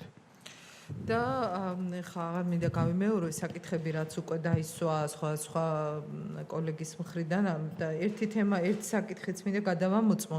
სასამართლო განაჩენს იცნობ თქვენ რომელიც უკვე გამოცხადდა და მათ შორის სამოტივაციო ნაწილი ხო არ გაცნობი ხართ, იმიტომ რომ აქედან გამომდინარე მინდა დავაზუსტო თუ იცნობთ ამ განაჩენს ის მტკიცებულებები რაც გამოძიების დროს იყო მოპოვებული და რა ფარგლებში თქვენ მუშაობთ არის ისეთი მტკიცებულებები რომელიც სასამართლომ არ გაიზიარა განაჩენის მიხედვით თქვენს მიერ მოპოვებული რომელიმე მტკიცებულება ან რომელიმე ფაქტობრივი გარემოება. როგორც მახსოვს, სასამართლომ არ გაიზიარა ხელსახოცი, რომელშიც გახმოვულიყო დანა. დნმ-ის ნაწილში დიახ. და ბოლოს ყველა სახის ექსპერტიზა დაინიშნა, რა სახის ექსპერტიზა შეიძლებოდა ჩატარებულიყო გამოძიების მხრიდან, ხომ არ დარჩა რომელიმე ესეთ საკითხი, რომელიც შესაძლოა დამატებითი ექსპერტიზის შედეგად ყოფილიყო, თქვათ, უფრო მეტად პასუხგაცემული. მოგახსენებთ, ალბათონ ეკა, მოცემულ საქმეზე გამოძიების პროცესში დაინიშნა დაახლოებით 25 სახეობის სხვადასხვა სახის ექსპერტიზა. ყველა რაც მოგვეპოვებოდა საქმეში და რაც მოიპოვება საქმეში, თითქმის ყველა ნივთზე დაინიშნა შესაბამისი ექსპერტიზა. და იმ ეტაპზე არაფერი არ დარჩენილა, ისეთი რომელზეც შეიძლება დანიშნულიყო, არამედ კითხვა დასმულიყო და არ დანიშნული. აი ეხლა გამოყოფილი საქმე რომელიც არის, ანუ საქმის სასამართლოში გაგზავნამდე გამოყოფილი არის საქმე. ცალკე რომელზეც მიმდინარეობს გამოძიება, მათ შორის გუმუსთან დაკავშირებით ტრასოლოგიური ექსპერტიზის ჩატარება და ასე შემდეგ. თქვენ ხართ იმ საქმეში ჩართული? არა, აღნიშნულ საქმეს, როგორც მოგეხსენებათ, იძიებს შინაგან საქმეთა სამინისტროს ცენტრალური კრიმინალური პოლიციის დეპარტამენტი. ჩვენ ვართ თბილისის პოლიციის დეპარტამენტის წარმომადგენლები და ჩვენ მაგრამ ინფორმაცია გაქვთ, რომ საგამოძიებო მოქმედებები მიმდინარეობს. რა თქმა უნდა, აღნიშნული საქმე 31 დეკემბერს ჩვენს მიერ გადაეგზავნა დეპარტამენტს და სწორედ აღნიშნულ სისხლსამართლის საქმის ფარგლებში გამოძიების ეტაპზე დაკავებული იქნა, როგორც მოგეხსენებათ, ორი პირი. კეთილი, მადლობა. კოლეგებო, ვის სურს კითხვების დასმა? დრო რამდენი დაგვრჩა? 38 წუთი. მე მაშინ რა ვიცი მიყვები და ბატონო დიმიტრი. მე რამდენიმე კითხვა მაქვს, რომელიც აქაც გამიშთა. ერთია პირველი კითხვა, რაც მაქვს, თნ არის, რომელიც ორივე მხარის მეგობარია. ხო. და არიგებს და ნუ პრინციპში გამოდის, რომ ემოციურად ყველაზე მძიმე მდგომარეობაში. მე ფარდულის ეპიზოდში ის უკვე აღარ ჩანს. ანუ არ ვიცით, იჭერს ვინმეს, ურტყამს ვინმეს, რა ვიცი, რაღაცას აკეთებს, ხო? გაშველების გამო ურტყამს თუ რაღაცა ნირბის. ეს სად არის? მოგეხსენებათ კიდე ერთხელ მე ჩვენებებიდან გამომდინარე უნდა გაქცეთ პასუხი თნ როგორც აღნიშნავს გარბის ერიდება იმ ადგილს სადაც არის ჭუბის ეპიცენტრი გარბის არკის მიმართულებით და გარბის და მიდის და მე აღარ იცის არა რა თქმა უნდა გარბის მე მიდის ახშის და სხვა ხდება და მე რო გარბის ანუ არც ერთი ინციდენტში არც ერთი მონაწილე პირი არ მიუთითებს მის მიერ რაიმე სახის განსაცდელად მოქმედების ჩადენას და იგი არ ფიქსირდება რა ფარდულის ეპიზოდშიც. თვითონ შეგიძლიათ მითხრათ, აი გახსნა როგორ მოხდა საქმეს? ანუ საიდან დაიწყო რაზვიასკა როგორც სიტყვას, როგორ პირველი ჩვენებიდან თუ აი მეორე ჩვენებიდან, ხა საქმეში მეორე ჩვენებაა უკვე 100-ს და მაგრამ თვითონ ეს არის უკვე გაფორმებული. მანამდე თქვენი ვერსიები, გამოკითხვებით, გასაუბრო ოპერატიულ მუშაობებით, აი როგორ გაიხსნა საქმე? რა თქმა უნდა საიდან წყაროსადმე ადგენით რა პირ. რა თქმა უნდა საქმეზე წარიმართა გამოძიებასთან ერთად რა თქმა უნდა იყო ოპერატიული მუშაობა მოგეხსენებათ რომ საერთოდ გამოძიება და ოპერატიული არის განუყოფელი ცნებები ესე ვთქვათ მარტო გამოძიება ოპერატიულის გარეშე ვერაფერს გახდება და ასევე პირიქით მოგეხსენებათ გაცნობილი ხართ საქმეს ჩატარდა საგამოძიებო მოქმედებები მიღებული იქნა რა თქმა უნდა ჩვენებები ასევე ჩატარდა ფარული საგამოძიებო მოქმედებები ასევე ოპერატიული ღონისძიებები გატარდა და ჯამში კომპლექსურად მივიღეთ ის მოცემულობა რომ გამოვლინდა ესე ვთქვათ აღნიშნულ კვლევაში ბრალდებული პირები რომლებსაც მე წაეყენათ პრაგმ. ანუ თქვენ ამბობთ რომ ესე ვთქვათ ფიგურანტები რომელიც მალევე დადგინდა აქედან უმეტესობა არ თანამშრომლობდა. ნუ რა თქმა უმეტესობა არ თანამშრომლობდა, თუმცა ეს ისე არ უნდა მივიღოთ, რომ არავის არ უთანამშრომლობს. რა თქმა უნდა, პირველივე დღეებში დაიკითხა რამოდენიმე მოწვევა, მათ მოგვაწოდეს ფაქტობრივ გარემოებებზე მნიშვნელოვანი ინფორმაციები, ასევე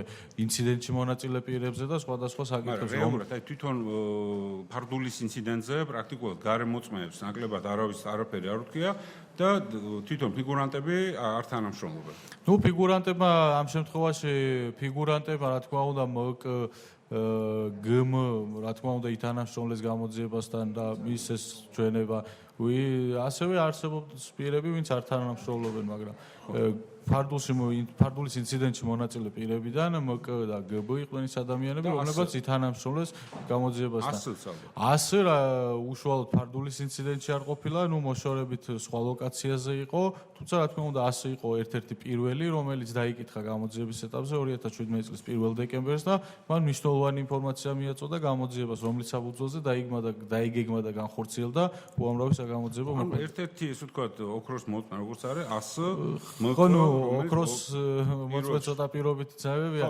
ზოგადად საერთოდ იურისტი არ ვარ და ამიტომ პირობითად გასაგებია 100-ს ჩვენება დაედო უამრავ საგამოძიებო მოქმედებას საფუძვლად.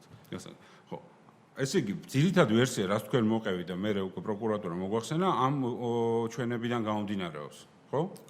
გარკვეულწილადია უმეტესად. დიახ. ხო ანუ პირველი 3 ჩვენები ანუ რის თქმა უნდა ამ შემთხვევაში არ გაგიშთათ ეჭვი რომ ამ ორ შეიძლება რაღაც კონდეს დასამალი და ინვერსიას თავაზობდნენ რომელიც მათ აწყობთ. მით უმეტეს ნაცავები არის. მოგიხსენებათ გამოძიების იმ ეტაპზე მით უმეტეს რა თქმა უნდა შეიძლება ეჭვი გამოძიებლები ვარ და ზოგადად შეიძლება ყველაში და ყველაფერში გვეპარებოდეს მაგრამ არანაირი ფაქტობრივი გარემოებანი მტკიცებულება არ არსებობს იმის რომ ამ ხალხმა ჩაიდინა დანაშაული ან დაუმალეს რაიმე გამოძიება შესაბამისად ამ შემთხვევაში ხართ აბსოლუტურად დარწმუნებული რომ ეს ვერსია არის ის ერთადერთი ანუ ეს ვერსია იყო იმაშინაც ერთადერთი რომელიც რამ მიმართულებითაც უნდა წასულიყო მხოლოდ გამოძიება. მოგახსენებთ აქ ჩემი რა თქვია მე დარწმუნებული ვარ ნუ მე ესე ვიტყოდი ჩვენ ზოგადად გამომძიებლები ვსაუბრობთ საქმეზე შეგროვილი მტკიცებულები და ფაქტობრივი გარემოებებიდან გამომდინარე. ხა პირადად მე ჩემი შინაგანი წვენით კი არ ვსაუბრობ მე არა მაქვს უფლება ვისაუბრო ამით მე ვსაუბრობ საქმეზე ჩატარებული გამოძიებით დაკითხული მოწვევებით ფაქტობრივი გარემოებებით და ზოგადად რაც გვაქვს მოცემულობა საქმის მოცემულობით არ იკვეთება სხვა პირის მაგრამ აი თქვათ ესე ვთქვათ ისევ არა ვარ განმძიებელი მაგრამ დეტექტივები მინახე და წამეკითხე ხო არის თუ არა ის საფუძვლიანი ეჭვი რომ ადამიანს რომელსაც არის ვარო თავისუფლად საკუთარ დანაშაულს ან ბიძაშვილის დანაშაულს მალავდეს იძლეოდეს სრულჩვენებას. ნუ ზოგადად თუ ჩვენ განვაზოგადებთ ზოგადად რა თქმა უნდა ყველაფერი შესაძლებელია თუმცა ეს არ განიხილეთ რომ ეს შეიძლება სრულჩვენების მოწმა იყოს. შეიძლება დავამატოთ. უკაცრავად. ანუ სწორედ ამას გულისხმობდით მე, იმიტომ გავაგზავნე წეგან მოგახსენეთ და ჩემი პასუხის გაგრძელება იქნება ასევე, რომ ჩვენ მარტო გამოძიების წარმოების დროს არ ვიყავით დაყრდნობილი, თქვათ ასე თქვათ, საგამოძიებო მოქმედებით მიღებულ ინფორმაციაზე. და პარალელურ რეჟიმში პირველივე წუთიდან, როდესაც შემოვიდა შეტყობინება ამ აღნიშნულ ფაქტთან დაკავშირებით, ამ არასრულწლოვანების დაჭრას გულისხმობდა ერთის გარდაცვალებას, მიმდინარეობდა ოპერატიული მუშაობა, რა დროსაც ვიღებდით ჩვენ სხვადასხვა ინფორმაციას აღნიშნულ ფაქტთან დაკავშირებით და ჩვენ გამოძიების დაწყებისთანავე, როგორც ყველა საქმეზე, ისე ამ საქმეზე, რა თქმა უნდა, მუშაობთ ყველა იმ შესაძლო ვერსიაზე, რაც შეიძლება იკვეთებოდეს. კი ბატონო. ხო, მაგრამ ამ შემთხვევაში რა ვგულისხმობ?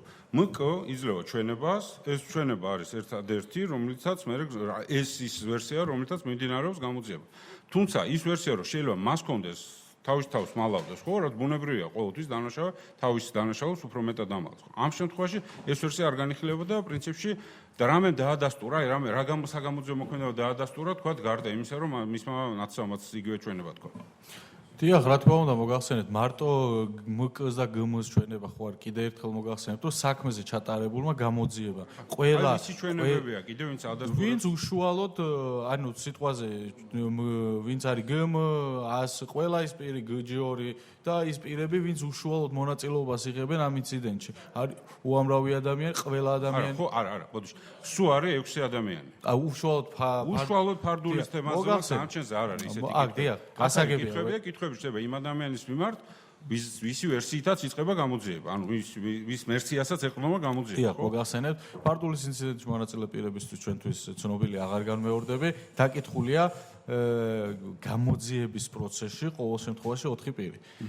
მკ, გმ, დღ და გბ-სთან მოხდა ესე ვთქვათ, ფარული გასაუბრება, ის ფარული ოპერატიული ღონისძიება გატარდა მის მიმართ, ну, იგივე დაკითხვის. რაც შეეხება გჯ-ს, გჯ მთელი გამოძიების პროცესში ინარჩუნებდა დუმილისუფლებას, მას არანაირი ცნობები გამოძიებისთვის არ მიუწვდია. ანალოგიურად, გარდა ფარული ოპერატიული ოპერატიული ჩანაწერისა, გბ-სთანაც ვერ განხორციელდა სხვა საგამოძიებო მოქმედებების ჩატარება, ვინაიდანაც მანაც აირჩია ეს გზა, დუმილის გზა, რომ არ ეთანამშრომლა გამოძიებასთან. სხვა პირების გამოკითხვით, რა თქმა უნდა, გამოძიების ეტაპზე რაიმე სახის მტკიცებულება არ არსებობდა იმასთან დაკავშირებით, რომ სხვა პირმა ჩაიდინა რაიმე სახის დანაშაული. დანა, რომელიც არის ექსპერტიზაზე დანა, როდის წავიდა და როდის მოვიდა პასუხი უბრალოდ. დანა გბ-ს გბ-ს დანაზე მალევე დაინიშნა ექსპერტიზა, რა თქმა უნდა, თუმცა დანებზე ექსპერტიზები უშუალოდ ამ დანებზე ექსპერტიზები კომისიის და ტრასოლოგიურის ნაწილში მოვიდა საქმის ჩვენს მიერ საქმის სასამართლოში გადაგზავნის შემდეგ, ანუ საქმის არსებითი განხილვის სტადიაზე. საქმის გადაგზავნდა, თქვენ არ იცოდით, რომ ამ დანაზე დნმ პროფილი არის. აი დღევანდელი გადმოსახედიდან დღეს რო გწოდნოდათ, აი დღეს გავგავსებთ. უკაცრავად დნმ-თან დაკავშირებით გამოძიების პროცესში მოვიდა. მე უშუალოდ დანებზე არა, ამ შემთხვევაში გულისხმობ, რომ ამ დანაზე არ არის დნმ პროფილი ორივე გარდაცვლილის, ანუ არის ერთ-ერთის. საუბარია, რომ ამ დროს დანით არის ერთით. ორივე გარდაცვლილი ამ დანით არის მოკლე. ამ შემთხვევაში მე რამდენადაც ვიცი და რამდენადაც გამიგია, დნმ-ის ესე მარტივად ჩამოშლა ერთის ისე, რომ მეორე დარჩეს პრაქტიკულად შეუძლებელია. თქვენ არ გაგიჩინათ ამან ეჭვი, რომ ეს ის დანა შეიძლება არ იყოს? ნუ ეს ყოველივე შესაძლებელია. მაგრამ აღნიშნულზე უფრო კომპეტენტური არის ექსპერტი და ჯობი აღნიშნულ საკითხზე ისაუბროს ექსპერტი. თუმცა მე გიდასტურებ, რომ გამოცდილებაში თუ გქონიათ ესეთი კი ბატონო, მე პირადად მქონია ჩემს გამოცდილებაში, პირადად გამომიძიებია საქმე, ну, სადაც ორი დნმ-დან ერთია, შერეული დნმ არ არის. მე მქონია საქმე, ну, გვარს არ დავასახე, შემდეგ თუ დაინტერესდებით, რა თქმა უნდა, პირდაპირ ეთერის მიღმა შემიძლია ვისაუბროთ. მე მქონია შემთხვევა, როდესაც დადასტურდა სასამართლოს განაჩენი და მაგითო შემიძლია თქვა დადასტურებულად, რომ მიაყენა რამოდენიმე ჭრილობა, შემდეგ მიიღო თითი გაეჭრა, ესე რომ ვთქვათ, ну, ხმა ჭრილობა ქონდა და ამოვიდა მარტო თავისი დნმ პროფილი, ბრალდებულზე მაქვს საუბარი. თქო, გარდაცვლილის დნმ პროფილი არის. ანუ არსებობს პრაქტიკაში. მე არ ვიცი, ხე ცოტა ის განსხვავებულია. დანა, რომელმაც ერთ და მეორე სხეულში შეაღწია, მას მე გაირეცხა და მხოლოდ ერთი დნმ ჩამოირეცხა და ესეთ დაახლოებით ესეთ შემთხვევა ყოფილა. დიახ. ანუ ეს ალბათ უფრო დიახ, მაგრამ ამაზე უფრო კომპეტენტური, როგორც მოგეხსენებათ, არის ექსპერტი. მე მქონია პირადად პრაქტიკაში და გესაუბრებით ჩემი პრაქტიკიდან გამომდინარე, თუმცა დეტალურად აღნიშნულთან დაკავშირებით თუ გამოკითხავთ ექსპერტს და ალბათ დაუსვათ მსგავსი ტიპის კითხვებს და ის გაგცემთ პასუხს სრულყოფილად. ერთი ესეთი კითხვა მაქვს, შეიძლება ნაწილობრივ პროკურატურისაც ეხება. არ თანამშრომლობდნენ ახალგაზრდებს, თუმცა პრაქტიკულად სახეზე გვაქვს, არ ვიცი, მუხლი მე მგონი 229 და ხულიგნობა. და ხულიგნობის მუხლით ნებისმიერი ფიგურანტი, რომელიც იქ იყო, შეიძლება ბრალი წაყენებოდა. ხო არის? ხულიგნობა ხო არის? ხმაური, ჭუბი, შეწუხდა საზოგადოება, მეზობლები, ყველა. ანუ ხულიგნობის თითქოს მოგახსენებთ. ეს არის. კი ბატონო, გეთანხმებდნენ მისგან ხორციელველი ორგანო პროკურატურა, მაგრამ მე გაგცემთ ამ შემთხვევაში პასუხს, რომ ხულიგნობა რამოდენიმე კომპონენტისგან უნდა შედგებოდეს და ამ შემთხვევაში ხულიგნობად ეს საზოგადოების აშკარა უპატივცემლობა, ნუ ახლა მაგას რომ შეუყვეთ ძალიან რთული საკითხია. ხო, ანუ ვიღაცა ყვირო და იძახდა რომ გაჩერდით, არ მოკლათ, უშველეთ, რა შეიძლება მთელი ეზო, პრინციპში არის უპატივცემლობა ჭუბი და გინება ხდება საზოგადოების ადგილას, ხო? ხო. არა, იურიდიულად არ. დიახ, რა თქმა უნდა. ანუ ხულიგნობის მუხლი შეიძლება მიესადაგოს საზოგადოების აშკარა უპატივცემლობა ჩემი აზრით არ არის. არ ვერევი თქვენ დროში ერთი წამი უბრალოდ. აი მაგალითად მანქანებზე რო ხალხი დახტის. არის საზოგადოებრივი დასტიკის უპატივცემლობა. მოკლედ მაგას არა, მაგალითად ეკითხებით, ამ შემთხვევაში ის აი რო დავინახოთ, რომ ვიღაც მანქანაზე ადამიანები დახტიან. ჭუბობენ ზე, არის თუ არა? გარკვეულწილად შეიძლება ჩაითვალოს. ანუ ბილად თუ ხტებიან არ არის და თუ მაგრად ხტებიან არ არის. ანუ ეგ რა შუაში ბატონო სერგი ცოტა მანქანაზე ვიღაცის კერძო საკუთრებაზე ხტებიან, არის თუ არა? ესე მარტივად მაგის დაკვალიფიცირებას, ხულიგნობის დაკვალიფიცირება არ არის ის მარტო რომ ვიღაცა მანქანაზე ახტება. დაუბრუნდებით რა. დიახ, ეგ უფრო სხვანაირად უნდა მივუდგეთ ამ საკითხს და უფრო არ არის ესეთი მარტივი საკითხი. ჰიპოთეტურზე არ გეუბნები, ამ კონკრეტულ შემთხვევაში ეზოში არის დაახლოებით 20-მდე ბავშვი, ჭუბობენ, იგინებიან, აღვლაპარაკოთ იმაზე, რომ ერთმანეთს ფიზიკურად თუ სწორდებიან, აღურტყამენ, ჭუბობენ, ხალხი ამას შეწუხდა, ფაქტია, რომ გამოვიდა, ჩამოვიდა, ზოგი ყვირის, ზოგი რაღაცა შვება, ზოგი რაღაცებს ესვრის, ანუ არის საზოგადოების წესრიგი მოშლილია, ხო, იმ მომენტში. ანუ ხო შეიძლება ეს დავაკვალიფიციროთ, განვიხილოთ როგორც ხულიგნობა. თუ შეიძლება, რა ვიცი, მე ხო შეიძლება განვიხილოთ როგორც ერთ-ერთი საშუალება, ერთ-ერთი ვარიანტი, რომ ეს არის ხულიგნობა, ჯგუფური. ნუ ამ შემთხვევაში მე მგონია რომ არ არის თუ ჩემი კონკრეტულად ჩემი პასუხი გაინტერესებს. მე რატო გეკითხებით ამას და ჩემი შემდეგი კითხვა ესა. იქნებ იფიქრია თუ არა იმაზე რომ ის ახალგაზრდები რომელიც არ თანამშრომლობენ მათ მიმართ წაყენებული იყო ესეთი ბრალი და მე თქვა საპროცესო შეთანხმების საფუძველზე ან ეთანამშრომლობთ ან მართლაც მოხდილი ხულიგნობისთვის და იმ ჭუბისთვის და იმ გინებისთვის რომელიც იქ მოხდა რაღაც შესაბამის ასჯელები. 15 წლის ბავშვებზე დიდი ალბათობით ამას ეფექტურად მოემუშავა რომ მათ დაეწყო საუბარი და ყველას თავისუფლად მოეყოლა. რა თქმა უნდა, ნუ გაგცემ პასუხს. თუ არ არსებობს რაღაცის შემადგენლობა, თუ ჩვენ წავალთ იმის თუ არ არსებობს გამოძიება ხელოვნურად იმის გამო რომ ჩვენება მიიღოს ვინმას გა ვერ შექმნის ან ხელოვნურად მეორე კიდე ჩვენ რეალურად გვაქვს ესეთი მდგომარეობა. ეჭვი რომელიც საზოგადოებაში არის და რომელზეც ისმევა ერთ-ერთი დაზარალებული მშობელი საუბრობს, რომ ამან მიაყენა იმის ჩვენების საფუძველზე არის წარმოდგენილი ბრალდება. ანუ ის არის ერთ-ერთი მთავარი ღერძი და მისი ნათესავი. შესაბამისად, დანარჩენები პრინციპში ინარჩუნებენ დუმილის უფლებას. თუმცა რამდენადაც ვიცი, გჯ სასამართლოზე ადებს ხელს ერთ-ერთს და ამბობს რომ მან დეტალურ ჩვენებას მე დეტალურად გიჯის ჩვენებას არ ვიცნობ. ანუ ეს არის მაშინ.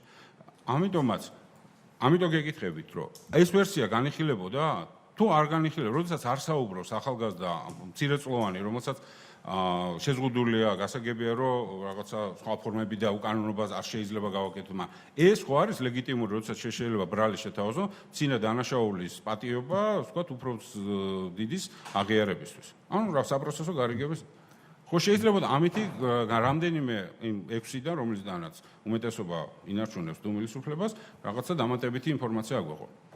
ნუ ახლა და ალტერნატიული ვერსიას თუ შეიძლება მე გაგცემ მე მგონი სწორად ვერ გაიგო ბატონო დიმიტრი. ანუ რაც შეეხება თქვენს კითხვას, ეხა იქ ანუ თქვენი კითხვა არის შეფასებითი ნაწილის, ეხა რომელსაც ანუ უშუალოდ გამომძიებელი არ ახორციელებს და ბუნებრივია ჩვენ მხრიდან ეხა ის სწორი პასუხი არ იქნება კონკრეტული ქმედების დაკვალიფიცირება, ვინაიდან ამის კვალიფიკაციას ახდენს პროკურორი და პროკურორი, ოდესაც თავიდან ბოლომდე როგორც მოგახსენათ გამომძიებელმა ჩართულია სისხლის სამართლის საქმის წარმოებისას მის კომპეტენციას არ მოადგენს და უფრო ანუ ამ შემთხვევაში ტაქტიკა საგამოძიებო ხო ერთობლივად გინდება ალბათ ხო კოორდინირებულად დიახ ტაქტიკაში რა ინსტრუმენტები გამოიყენეთ იმისთვის რომ ეს ადამიანები რომელიც არ ლაპარაკობდნენ ალაპარაკებულიყვნენ და ეთქვათ სიმართლე გამოძიებისთვის ჩვენ გამოვიყენეთ ყველა ის ჩვენ ხელთ არსებული ბერკეტები, რაც კანონი გვაძლევდა საშუალებას და ესეც ხო არის კანონია. რაც შეეხება საპროცესო გარიგებას, ვის გაუფორმებენ ბატონ დიმიტრიას კომპეტენცია პროკურატურას განეკუთვნება, ამიტომ ჩვენ ამ შემთხვევაში ამ პასუხს ვერ გაგცემთ, მაგიტო არ მოგმოდგებით. ხო, ამავდროულად კიდევ ერთხელ ამბობ. ეს შეიძლება თუ არა განხილული იყო როგორც ტაქტიკა, რომ ადამიანს აუყენოს ბრალი უფრო მსუბუქ დანაშაულზე, იმისთვის რომ მან უფრო მძიმე დანაშაული აღიაროს. პროკურატურასთან ერთად ხო შეიძლება ერთი შემთხვევა ხო არის გამოცდილება გაქვს პროკურატურასთან ერთად მიდის გამოძიება ხო მუნდეთ ამ საგამოძიებო ჯგუფი ერთად მუშაობს ხო ანუ ესეთი პრაქტიკა გამოიყენება ესეთი ტაქტიკები და რამდენად შესაძლებელი იყო ამ ტაქტიკის აგამოყენება რომ იმ სამი ადამიანის გარდა კიდე სამს მიეცა ჩვენება ფიგურანტებს გაქრემდა სამოძიებო მოგახსენებთ აღნიშნულ კითხვაზე პასუხს ახლა მოდი განვიხი ამ დაუბრუნდებით წინაზეც რომ ეკითხებოდი და სულ ყოფილ პასუხს გაგცემ.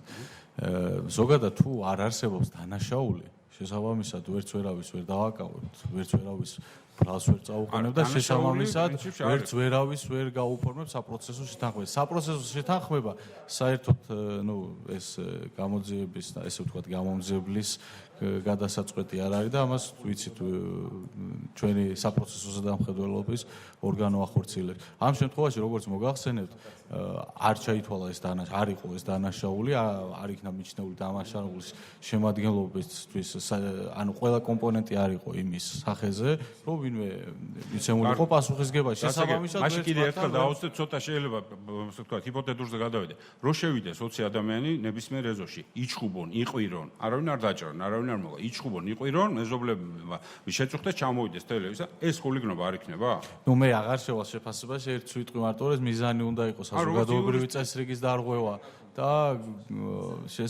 მიზანი უნდა იყოს საზოგადოებრივი წესრიგის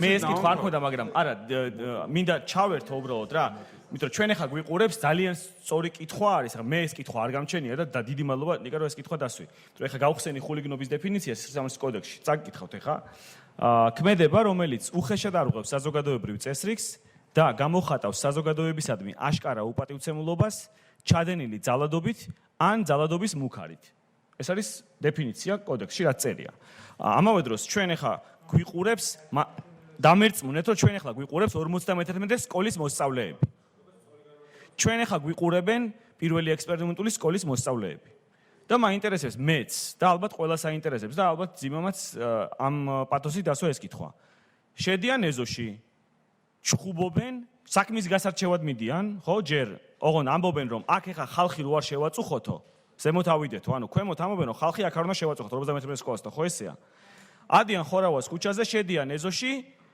იწყებენ ჩხუბს ერთმანეთს ურტყამენ სხვა საგანს დანა არ არის გამოყენებული ჩათვალეთ რომ დანა არ გამოყენებულა ძალიან კარგი კითხვა იყო რა ქმედებაა ეს ანუ რას ვეუბნებით ახლა ბავშვებს ვინც ახლა მოზარდებს 16-18 წლის ადამიანებს რა ვიცი დიდებსაც რომ აი ეს ქმედება კანონს შეესაბამება თუ არ შეესაბამება და ამაზე პასუხი თქვენ საზოგადოებრივი წესრიგის დამცველებს დაგისვეს კომისია მე გავეცე აღნიშნულ კითხვაზე პასუხი ბატონო ეგ არ არის პასუხი ანუ ეს არის თუ არა მე მგონი კარგი ბატონო ოთარ გავაგრძელებინოთ პასუხი მაგაშია ბატონო დიმიტრი როგორც იურისტ მაინტერესებს ამ როგორც პოლიცია მე ბავშვობაში როცა მიჩხუბია როცა ჩხუბობდი თუ დაიძახენ მილიცია მოდის რომ გავრბოდი ანუ უნდა გაიქცენ თუ არ უნდა გაიქცენ როცა ჩხუბობ ქუჩაში ეზოში უგას აღარ შევალ სამართლებრივ შეფასებას მე კონკრეტული საქმის კონკრეტულ გარემოებებთან დაკავშირებით ვარ მოწვეული უბრალოდ თუ არ იქნებოდა რა ქვია მაგას ყოლელობა და დაჭრა როგორც ბატონმა უთარმოძანა შესაძლოა ყოფილიყო ცემა მაგრამ ნუ ახლა ეს ცოტა შორს წაგვიყვანს მაგ თემებზე და არა ხოდა მაგას ვამბობ ეხლა ამ შემთხვევაში რამდენიმე ორი ადამიანი მოკვდა დანარჩენს ზოგს მოხდა მუშტი ზოგს მოხდა ხარი რაღაცები მოხდა ანუ ყველა ფიგურანტი მეტნაკლებად ჩხუბობდა ხო ანუ ჩხუბი იყო და რო გამოურიცხოთ ყლელობა მაშინ შეება ხულიგნობა ხო ანუ ხულიგნობის მუხლი შეიძლება წაყენებულიყო და აი ეს ტაქტიკა გამოყენებულიყო. მე არ გულისხმობ, რომ მაინც ყველა 15 წლის ბავშვი 23-30 რამდენი ყველა ციხეში გაგვიშვა, მაგრამ ტაქტიკაში შეიძლებოდა თუ არა გამოგვეყენებინა ეს, იმისთვის რომ უფრო მეტი ინფორმაცია ამოგვეყო იმ ხალხისგან, რომელიც არ საუბრობს, რომელიც დღეს არც აღიქვამს თავს, რომ რაღაცა დანაშაულის მონაწილე იყო ალბათ. დასაბუთებული ვარაუდის სტანდარტი თუ იქნებოდა, რა თქმა უნდა, თუ იქნება დასაბუთებული ვარაუდის სტანდარტი, ეს შერჩევით რა თქმა უნდა არ ხდება, ანუ ხულიგნობას თუ წავალთ, კიდე ხულიგნობა შერეული ბრალი არის და ცოტა ესე ვთქვათ, რთული საკითხია იქ, მაგრამ მე გაგეცით პასუხი, რომ ამ ეტაპზე, გამოძიების ეტაპზე საპროცესო დამხმარებლობის ორგანოს მიერ არ იქნება ეს ქმედება დაკვალიფიცირებული როგორც ხულიგნობა და ახლა მე შეფასებაში. გმ-ს შესახებ, ახლა იყო საუბარი, კიდე ერთხელ მინდა გავფერდო. გმ-ს დაჭრის ფაქტი. არ აღძრავდა ეჭვს იმასთან დაკავშირებით, მესამე დანა იყო ინციდენტში. რომ ორი დანა ხო ვიცით, მესამე დანა იყო, იმიტომ რომ მეორე მხარეს აქვს ჭრილობა მიყენებული. თუ ვარაუდი იყო, რომ შეიძლება შემთხვევით რომელიმე ამ ორი დანიდან არის დაჭრილი. მოგახსენებთ საქმეს ჩატარებული გამოძიებით ორ დანაზე მეტი არ დადგინდა, ესე ვთქვათ. ნუ ეჭვი ვერ აღმოჩნდა ალბათ ორი.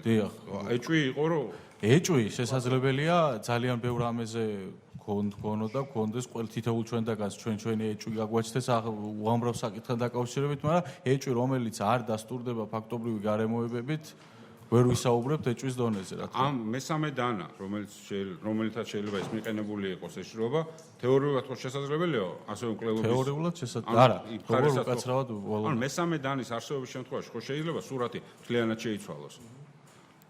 ანუ დრის თქვა მე, ლოგიკურია, ხო ლოგიკაა, ხო პირველ რიგში და ანუ მე სამართლებრივი რაღაცა ჩარჩოში ხდება. ლოგიკა არის ის, რომ ორი დანის გარდა დიდი ალბათობით არის მესამე დანა, იმიტომ რომ სხვა მხარეა დაჭრილი. თუ სამი დანა შესაძლოა რომ მთლიანად შეიცვალოს სურათი. ანუ ის სურათი შეიცვალოს, რაც ბარდულში მოხდა. სამი დანა თუ ტრიალებს შეიძლება კვალიფიკაციად შეიცვალოს. თავდაცვაში გადავიდეს ეს. ხო? ანუ ფუნდამენტურად იცვლება სურათი. ანუ გულისხმობ რას? მე გულისხმობ კიდევ ერთხელ იურიდიული სანამ დაიწყო, მანამდე არის გამოძიება ლოგიკური რაღაცა ფაქტების ლოგიკური ჯაჭვი, ხო? ორი დანის შემთხვევაში, რომელიც ორივე ერთ მხარეს იყო მიმართული, ანუ სარალიძეს მიმართ, გასაგებია და ერთი სურათი გვაქვს. თუ გამოჩნდა ფარდულის ინციდენტში, სადაც არის 6 ადამიანი, ორი ერთ მხარეს და 4 მეორე მხარეს, მეორე დანა და სარალიძის მეგობარი უпростоრად აქედან მეორე მხარე არასარალიძის მეგობარი, ანუ მეორე მხარე დაჭრილი. ანუ შესაბამისად არსებობს მესამე დანა, რომელიც ცვლის საერთოდ სურათს. ჯერ უნდა და შესაძლოა არა თავდასხმა იყოს, არა მკვლელობა, არამედ შეიძლება უკვე იყოს თავდაცვა. იმიტომ რომ დანიანი ადამიანი შეიძლება დაესხა თავს.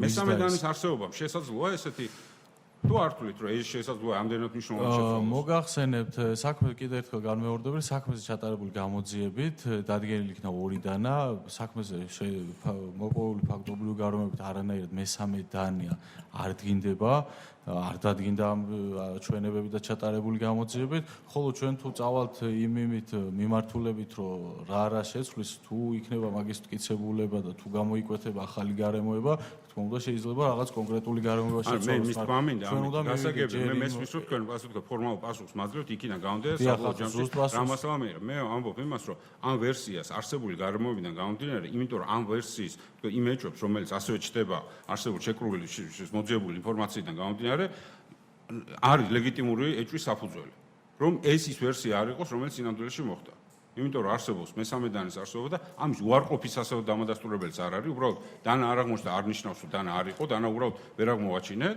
და შესაბამისად შესაძლოა რომ სხვა სურათი იყოს მაგრამ მაინც პირველ სურათს პირველ სცენარს ვაწვევი და საბოლოო ჯამში სასამართლომ ამაზე უარი თქვა ამ სცენარზე უარი მოგახსენებთ აღნიშნულ კითხვაზე პასუხი სასამართლო რაც შეეხება სასამართლო რა თქმა უნდა არ დასრულებულა ეს იყო მხოლოდ და მხოლოდ პირველი ინსტანციის სასამართლო გადაწყვეტილება ხოლო რაც შეეხება სხვა საკითხებს როგორც მოგახსენებათ გამოყოფილია საქმე და გამოყოფილი საქმის ფარგლებში მიმდინარეობს აქტიური საგამოძიებო მოქმედებები როგორც ჩემთვის არის ცნობილი შესაბამისად თუ გამოვლინდება და გამოიკვეთება ახალი გარემოება რა თქმა უნდა მიეცემა შესაბამისი შეფასება ალბათო სალონა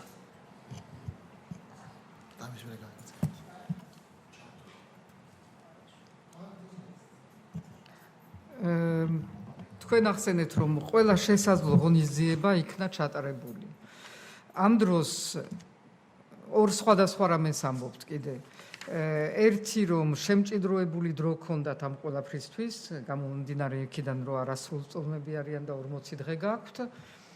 მეორე მხრივ სულ იმას აპელირებთ, რომ თქვენი ტაქტიკა არის, რომ დრო მისცეთ. ანუ ბავშვებს უტოვებთ ტელეფონებს იმისთვის, რომ დრო მისცეთ და ილაპარაკონ ერთმანეთში, მაგრამ მე მოსმენა არა. კამერები მაშინათვე არა, იმიტომ რომ არ გინდათ რაღაცა რისკზე წასვლა, რომელსაც მე პირადად ვერ ვხედავ, რა რისკი უნდა ყოფილიყო. ასეთ საქმის მიმართ, რომ განაჩენი არ ყოფილიყო თქვენ სასარგებლოდ, რომ დიახ, გამოიტანეთ სასტრაფოდ ის კამერები.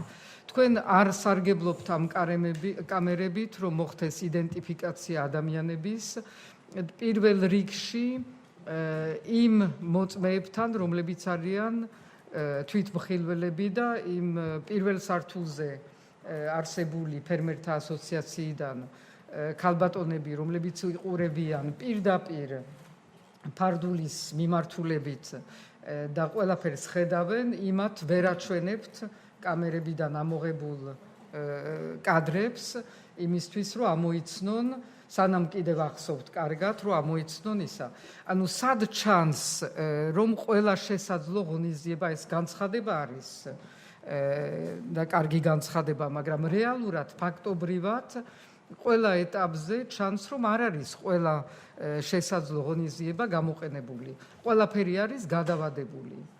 მეორე დაკითხვა კამერების გამოყენება, ტელეფონების ან მოსმენა, ან ამოღება, ეს არ ვიცი, უფრო კითხვა არის თუ არა, იმიტომ არ ველოდები დიდ პასუხს ამ, მაგრამ თქვენი ტაქტიკა რო დგას კითხვის ქვეშ, ხო ნათელი არის. მეორე კითხვა მაქვს, დიახ, მიპასუხე. თუ შეიძლება საკმაოდ ვრცელი კითხვა იყო და ჯერ ამ კითხვაზე გავცემ პასუხს და შემდეგ მეორე კითხვაზეც მოგახსენებთ ჩემს პასუხს. დავიწყებ თავიდან, დიახ, გეთანხმებით და ცალსახად ჰქონდა შემჭიდროებული ვადა და ეს არის პირდაპირ კანონის მოთხოვნა, როცა არის არასრულწლოვანი პატიმარი, გვაქვს 40 დღე. ამ 40-დან დაახლოებით ერთ თვე რო აღარ არა მეკითხეთ, ახლა არ გვინდა ახლა გრძელი რაღაცა ახსნა განმარტებები.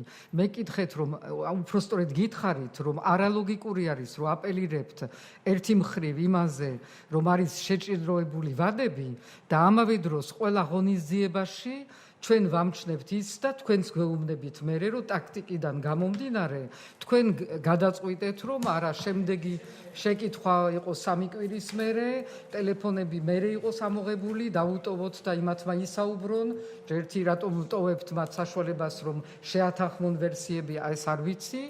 ანუ არის აქა პირდაპირი არათანხმდრი, რომ ერთის მხრივ ცოტა დრო გაქვთ და მეორეს მხრივ წელავთ ამ დროს. ქალბატონ სალომე, როდესაც დროის გაწელვაზე მიდის საუბარი, მე როგორც მივხვდი ახლა შეკითხვის არს, აქ დროის გაწელვა კი არ ხდება. რაც შეეხება კონკრეტულ ტაქტიკაზე გესაუბრეთ, თუ რატო დაუტოვეთ ეს მობილური ტელეფონების აპარატები და აღნიშნული ახსნილი გვაქვს. რაც შეეხება ვიღაც დაკითხვა, რომ გადაიდოს სიტყვაზე და იმ 1 დეკემბერს არ დაიკითხა, ეს იმას ხო არ ნიშნავს, ეს იმას არ ნიშნავს უბრალოდ, რომ ჩვენ ეს დღეების მანძილზე ვიჯექი და არაფერს არ ვაკეთებთ. თქვენ გააქვთ საქმე.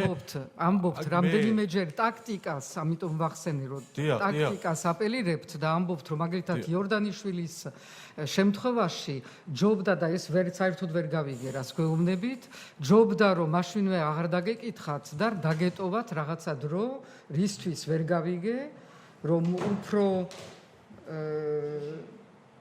რა არ ვიცი, მართლა ვერ გავიგე, ასე რომ თუ ამიხსნით რა ტაქტიკა არის ეს კარგი.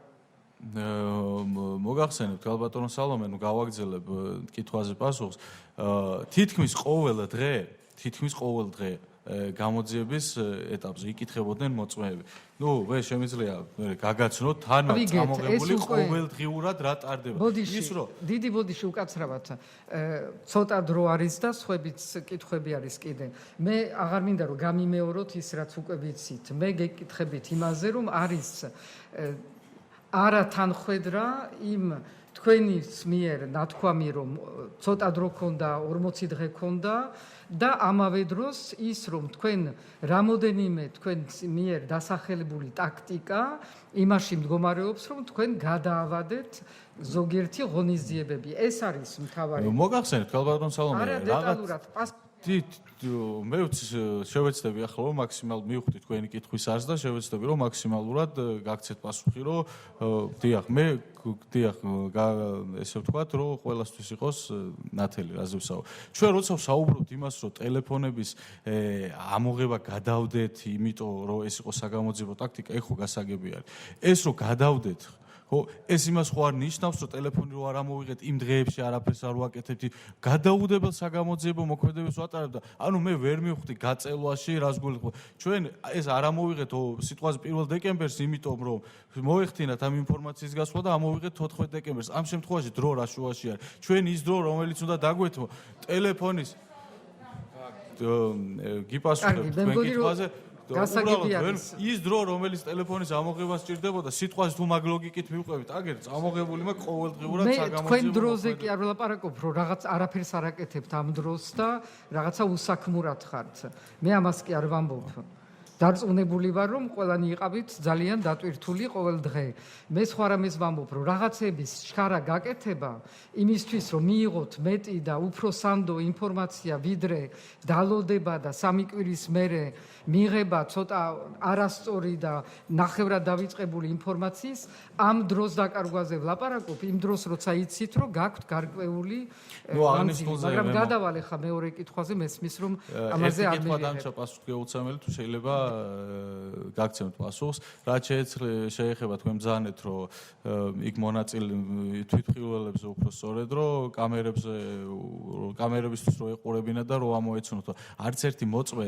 ქალბატონო სალომევიც დაიკითხა ვინც არის თვითმხილველი უშუალო დაჭრის ფაქტის შემწრე არ არის და ასე ვთქვათ არ ამბობს იმ ნიშან-თვისებებს რომელიც აუცილებელია იმისთვის რომ ამოცნობა ჩატარდეს ეს ამოცნობა არის ცალკე საგამოძიებო მოქმედება მას სჭირდება რა თქმა უნდა პიროვნება რომელთანაც ატარებთ ამოცნობას მას უნდა კონდეს გარკვეული ინფორმაცია და რითი ახდენს ამ პიროვნების იდენტიფიკაციას ნიშან-თვისებები და სხვა უამრავი საკითხი არის და აღნიშნულიდან გამომდინარე დათვალიერებით რა თქმა უნდა პიროვნების ამოცნობა არ ხდება და კამერის დათვალიერებით შეიძლება მოხდეს პირის ამოცნობა, საგნის ამოცნობა, ნივთის, ასევე გვამის ამოცნობა, ტანსაცმლით პირის ამოცნობის ცნებას არ იცნობს, არის სისხლისამართლის საპროცესო კოდექსი და არ არსებობს ეგეთი რაღაც.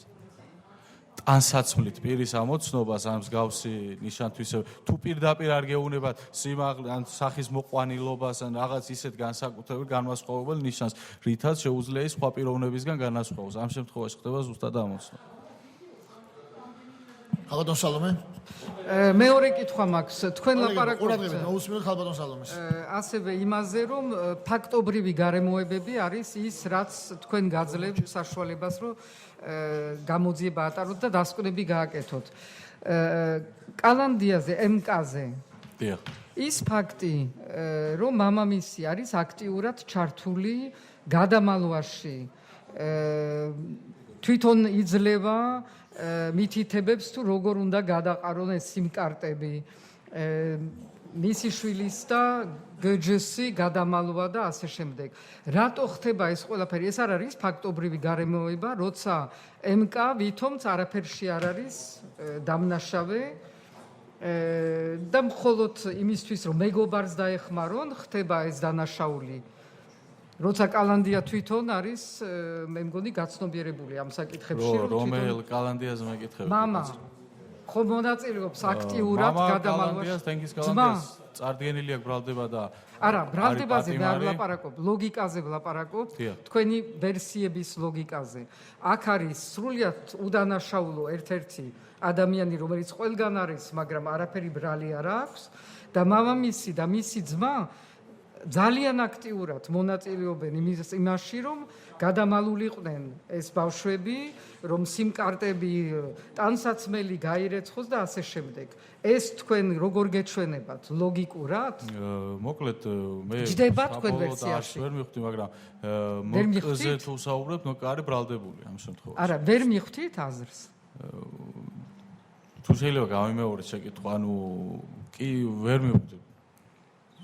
ანუ ადამიანი მათი ქმედებები გასაგები არის, დიახ. მათი ქმედებები გასაგებია, დანაშაულია. დიახ. ამ დანაშაულზე მიდის ადამიანი ვის გულისთვის, მისი შვილისთვის, რომელსაც არაფერი არ დაუშავებია და ყველა ამბობს, რომ არის ანგელოზი, თუ სხვისთვის, მხოლოდ რა დანაშაული ჩაიდინეს კონკრეტულმა პირებმა, ყველას მე დანაშაულზე არ გეკითხებით.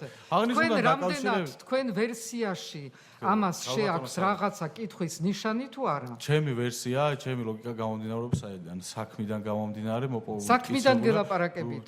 არის ადამიანი, რომელიც თავისი შვილის სიმკარტს ანადგურებს, რომელიც თავისი შვილს მალავს. ის შვილი არ არის არაფერში დამნაშავე, ხო? რატომ? ეს ხო ეჭვის მომცველი არის. აღნიშნული კითხვები დასმულია მათ დაკითხვის ოქროში, ასევე შეგიძლიათ კითხოთ თვითონ ამ ხალხს, რაც შეეხება კონკრეტულ დანაშაულზე მე ეჭვზე რაც შეეხება ეჭვზე როცა ვიმდივიდი, ეჭვზე განმარტო, რომ ჩემი ეჭვი არ არის თავარი არის საქმეს ეკრებილი მტკიცებულობა და ერთობლიობა და ფაქტობრივი გარემო ჩემი ეჭვით. კი ბატონო, მოგესალმებით. წინასწარ ვამბობ უკაცრავად შეიძლება რაღაც ფორმით გამეორდა ეს კითხვები, მაგრამ კიდევ ერთხელ მინდა რომ განმიმარტოთ რა. ბატონ ირაკლის მინდა ვკითხო. ბატონო ირაკლი, თქვენ უბრალოდ საზოგადოების გარკვეულ ნაწილს გაუჩნდა ისეთი განცდა, რომ ამ საქმეში უთანასწოროდ იყო გამოყენებული შესაბამისი, ასე ვთქვათ, ღონისძიებები. ანუ ის, რაც ზოგადად სხვა შემთხვევებში ხდება, ბრჭყალებში ვიტყვი ჩვეულებრივ შემთხვევებში, ამ კონკრეტულ кейსზე ეს არ გავრცელდა და თქვენ რაღაცა განსაკუთრებულად მოიქეცით ამ შემთხვევებში. ნუ იქ ქონდა იყო საკითხი დაფარვის და ასე შემდეგ.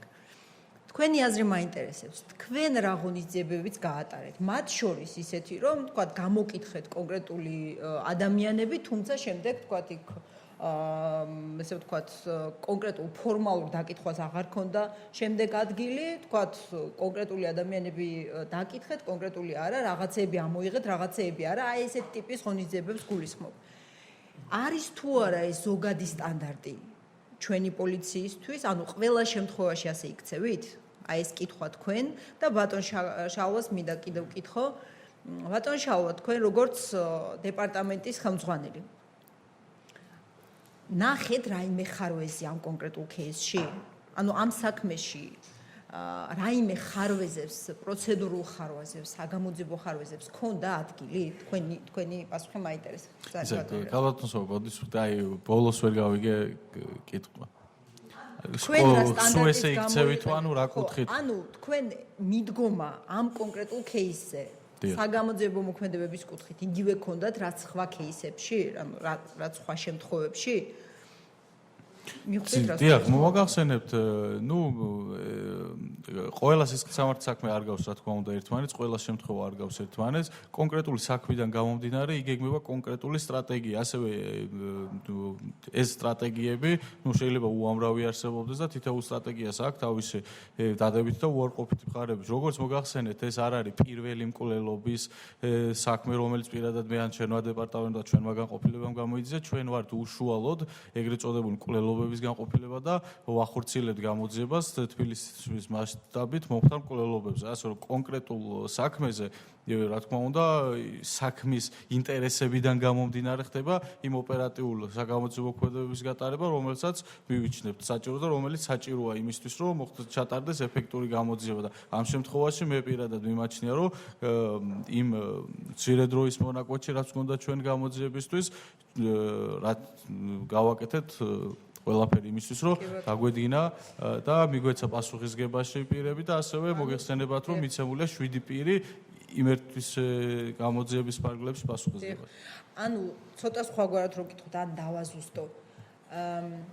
თქვენ ის პირები, ვინც ჩათვალეთ, რომ ღირებულს ვერაფერს იტყოდა, თქვათ, ან ის კონკრეტული საგნები, რაც არ შეიძლება ღირებული ყოფილიყო, ამას თავი დაანებეთ. ეს სწორად გავიგე? ანუ ზოგადად თუ ანალიზს გავაკეთებთ. თავი დავანებას ვერ ვიტყვით. კიდე ერთხელ მოგახსენებთ, რომ მოხდა როგორც მოგახსენეთ, უამრავ პირთან ეს ოპერატიული გასაუბრება.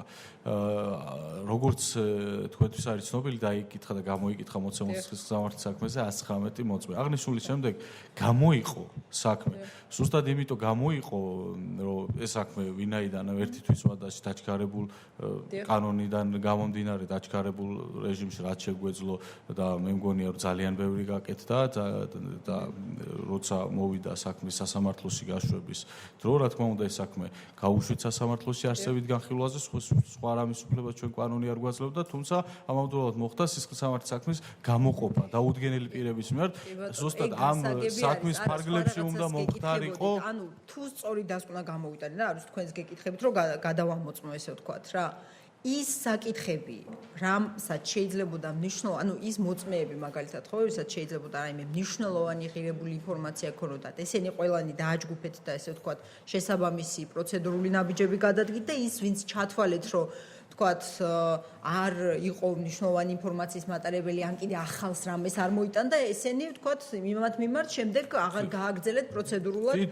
ნაბიჯების გადადგმა ეს არც ერთი მოწმე რომელიც ფლობდა მნიშვნელოვანი ინფორმაციას ან აი მოსახის ინფორმაციას რომელიც იგივე იყო კომუნიკაციებზე და სხვა საკითხებზე რა თქმა უნდა ყველა იქნა გამოკითხული და დაკითხული მოცემული სისხლის სამართლის ფარგლებში ბატონ შალვას მინდა ვთქვა დიახ, მოგახსენებთ თქვენ კითხვაზე.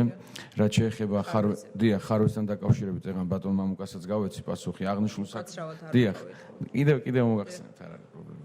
ანუ ამისი მაგალითად შემიძლია მოგიყვანოთ ის რომ ამ საქმეში ხარვეზები არ არსებობდა როგორც ბატონმა ირაკლი მოგახსენათ ყველა საგამოძიებო მოქმედება რომელიც ჩატარებული იქნა მოსამართლის მიერ კანონიურად იქნა ცნობილი ასევე ხარვეზებთან დაკავშირებით შეიძლება გითხრათ რომ თუ ნებისმიერი საქმის ანუ ასე ვთქვათ კონკრეტულად ამ საქმის ან სხვა საქმეების რევიზიებისას შესწავლისას შეიძლება გაჩნდეს აზრთა სხვადასხვაობა ჩასატარებელი საგამოძიებო მოქმედებებთან დაკავშირებით როდის ჩატარდა, რატო არ ჩატარდა უფრო ადრე.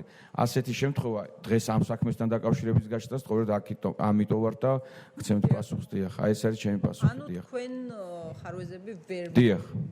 ხარვეზების იდენტიფიცირება ვერ მოახდინეთ. შეიძლება დარჩეს რაღაც ჩასატარებელი და სწორედ წეგარ მოვახსენეთ, რომ ამის გამო გამოიყო დამატებითი საქმე, რომ თუ რამე კიდე ის საგამოძიებო მოქმედებები არ არის ჩატარებული და შესაძლოა რაღაც ინციდენტის შეფასება საჭირო, რომ მოპოვებული იქნას მტკიცებულებები და შესაბამისად შეფასდეს თითოეული ქმედება. კოლეგებო, 5 წუთი დაგჭათ. ბატონო ამიგის. მე შევაჯამებ მაშინ ჩემი შეკითხვებით. მოგესალმებით კიდევ ერთხელ. რამდენიმე ძირითადი შეკითხვა მექნება ბატონ ირაკლისთან პირველ რიგში. აქ ბატონმა მამუკამ განავითარა მსჯელობა და შეკითხვები დაისვა დღს-თან მიმართებაში, კერძოდ გმ-ს დაჭრის ფაქტი გვაქვს, ხომ ასეა? ამიტომ ჩემი კითხვა, რა გააკეთა გამოძიებამ გმ-ს დაჭრის ფაქტთან დაკავშირებით, ეს ერთი შეკითხვა და მეორე, რა საგამოძიებო მოქმედებები განხორციელდა დღ-თან მიმართებით. მოგახსენებთ გმ-ს ჯანმრთელობის ესე ვთქვათ, წევრის აზიანებასთან დაკავშირებით გამოიკითხა ყველა ინციდენტში მონაწილე პირი, ვისაც შესაძლოა რაიმე სახის ინფორმაცია ქონოდა იმასთან დაკავშირებით, ვინ მიაყენა მას ეს დაზიანება. რა თქმა უნდა, გამოიკითხა თავად გმ ჩაუტარდა მას როგორც სამედიცინო, ასევე მის ტანსაცმელზე დაინიშნა ტრასოლოგიური ექსპერტიზის დასკვნები და მიღებულია შესაბამისი პასუხები, რომლებიც მოგეხსენებათ, რომ საკომისიო ექსპერტიზის დასკვნა მოვიდა 7 ივნისს. ასე ერთადერთი პიროვნება, წეღანაც აღვნიშნე, ვინც ერთადერთი პირი, ვინც რაიმე სახის ინფორმაციას გვაწვდი და გმ-ს დაზიანებასთან დაკავშირებით იყო ამჟამად უკვე მჯავრდებული გ, რომელმაც ყველანაირ თანამშრომლობას განაცხადა უარი და მან უბრალოდ გამოკითხვის ოქმიც კი ვერ შევადგენთ მას და იქიდან გამომდინარე რომ აცხადებდა უარს და იყენებდა დუმილის უფლებას, რაც მისი კონსტიტუციური უფლება იყო. რაც შეეხება დღს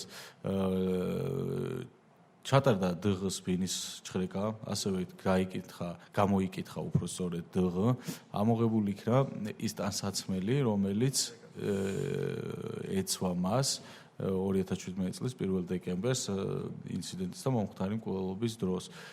ასევე, როგორც მოგახსენებათ, გაჩხრეკილი იქნა მისი ბინა და სხვა რაიმე ნივთის ამოღება ვერ მოხერხდა. კიდევ ერთხელ რომ დავაზუსტოთ, დამატებითი საგამოძიებო მოქმედებები დღ-სთან მიმართებით, რომელიც ფიქსირდება იმ ფარდულში, რომელ ფარდულშიც ხორციელდება დავით სარალიძის დაჭრა, აი იქ სადაც ფიქსირდება დღ, ამ პირთან მიმართებით სხვა დამატებითი საგამოძიებო მოქმედებები არ ჩატარებულა. დამატებითი საგამოძიებო, როგორც მოგახსენეთ, ამოღებული იქნა მისი დასაცველი, ასევე იგი გამოიკითხა მოცემულ საქმესთან დაკავშირებით, მოხდა მისი ბინის ჩხრეკა და მისი დამატებით რა საგამოძიებო ექსპერიმენტი მისი გაყვანა არ მოხდა იქიდან გამომდინარე. თანამშრომლობდა თუ არა რაიმე ფორმით გამოძიებასთან დღ? დღს არის საქმეს გამოკითხული და გამოკითხვის ოქმი დევს მოცემულ საქმეში. შესაბამისად დღ განაცხადა ისეთი რაღაცა, ნუ ჩვენებით არის დადგენილი, რომ მას თავში მოხვდა ხელი, რის გამოც რაღაც გარკვეული პერიოდი დაკარგა გონება და არ იცოდა არაფერი მოცემულ საქმესთან დაკავშირებით. ეს არის რეალობა. კი. მაშინ კიდევ დავაკონკრეტებ. ფარული სატელეფონო მოსმენა, ოპერატიული მუშაობა განახორციელეთ თუ არა დღ-სთან მიმართებით. ოპერატიული მუშაობა გახორციელდა დღს მიმართ, ხოლო რაც შეეხება ფარული მოსმენა, მოგეხსენებათ, რომ უამრავჯერ აღინიშნა, რომ არ შეიქმნა იმის სტანდარტი, რომ გაგვეხორციელებინა მოცემულ პირების მიმართ განჩინების აღება და შესაბამისად მათი სატელეფონების ფარული მიყურადება. კიდევ ერთი საკითხი, მაგრამ რომ შევაჯამოთ ეს საკითხი, თქვენ დაგაკმაყოფილათ ამ მიმართულებით თქვენმა მუშაობა?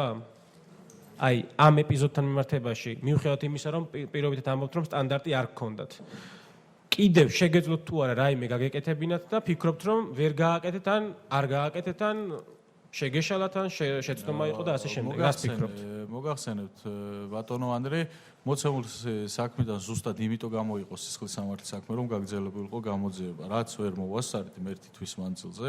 რა თქმა უნდა, იმ ძირითადი საქმის გამოძიების ძირითადი მიმართულება იყო მკვლელობაში და დამნაშავე პირთა მხილება და მათ მიმართ მტკიცებულების მოპოვება და საქმის ფაქტობრივი გარემოებების დადგენა. რაც შეეხება გამოყოფილი საქმე, გამოიყო ზუსტად იმიტომ, რომ ვერ მოესწრო ყველაფერი იმ ერთი თვის ვადაში და მოცემულ საქმეზე დღესაც გრძელდება როგორც თქვენთვისაც ცნობილი გამოძიება. თქვენ აღარ გაქვთ ხო შეხება ახლა ამ საქმესთან? რა თქმა უნდა არ მაქვს, ცალსახად აღნიშნულ საქმეს. ანუ რა მდგომარეობაშია გამოძიება ამ ეტაპზე ამ მიმართულებით თქვენ ახლა ვერ გვეტყვით ჩვენ. მე რა თქმა უნდა მოკლებული ვარ შესაძლებლობას მოგახსენოთ, ვინაიდან სხვა დეპარტამენტი იძებს, აღნიშნულ შინაგან საქმეთა სამინისტროს ცენტრალური კრიმინალური პოლიციის დეპარტამენტი. კეთილი. და ბოლო ეპიზოდი, რაც მინდა წამოვწიო, ეს არის მკ-ს ეპიზოდი. დიახ. და შესაბამისად იქ განხორციელებული ქმედებები. უფრო კონკრეტულად, ჯერ უფრო კონკრეტულ საკითხს დაგისვამთ და შემდგომ გადავალ ამ საკითხზე, რა მინდა გკითხოთ. გამოძიებით თქვენ დაადგინეთ, რომ ფიგურირებდა 2-დანა თუ 3-დანა? გამოძიებით დადგინდა, რომ საქმეს ფიგურირებდა 2-დანა. ამ 2-დანით არის განხორციელებული დადუნაშვილისა და სარალიძის მკვლელობა, ასეა? თუმცა არსებობს ასევე კიდევ ერთი ეპიზოდი, გმ-ს დაჭრის ეპიზოდი. ანუ ეს ნიშნავს თუ არა იმას, რომ საქმეში არსებობს, უნდა იყოს კიდევ მესამე დანა. ეს სასახად იმას არ ნიშნავს, რომ საქმეში არის მესამე დანა, რადგანაც როგორც მოგახსენეთ, ექსპერტიზის დასკვნის თანახმად არ არის უარყოფილი ეჭვი იმის შესახებ, რომ შესაძლოა ეს ჭრილობა მიყენებული იყოს საქმეზე ამოღებული 2 დანით. ანუ ჩემი შეკითხვა ხარ რა შემდგომარეობს? რა საგამოძიებო მოქმედებები განახორციელეთ იმისთვის, რომ გაგეკეთებინათ ყველაფერი, აი ეს სავარაუდო მესამე დანა, რომ როგორღაც მოგეძიებინათ. რა თქმა უნდა, საქმეზე ჩატა და სრული მოცულობით საგამოძიებო მოქმედებები, ასევე გაჩხრეკილი იქნა რამოდენიმე ბინა და სხვადასხვა საგამოძიებო მოქმედებები, თუმცა საქმეში ან ჩვენება, ან რაღაც გარემოება იმაზე, რომელიც მიუთითებდა, რომ საქმეში არსებობდა მესამე დანა, არ მოიპოვება შესაბამისად. კოლეგებო, გავაგრძელებთ კეთილი, დავასრულე მე. დავასრულეთ. კი. გავაგრძელებთ 1 წუთი ტექნიკური შესვენება და ეხლავე განვაგრძელოთ.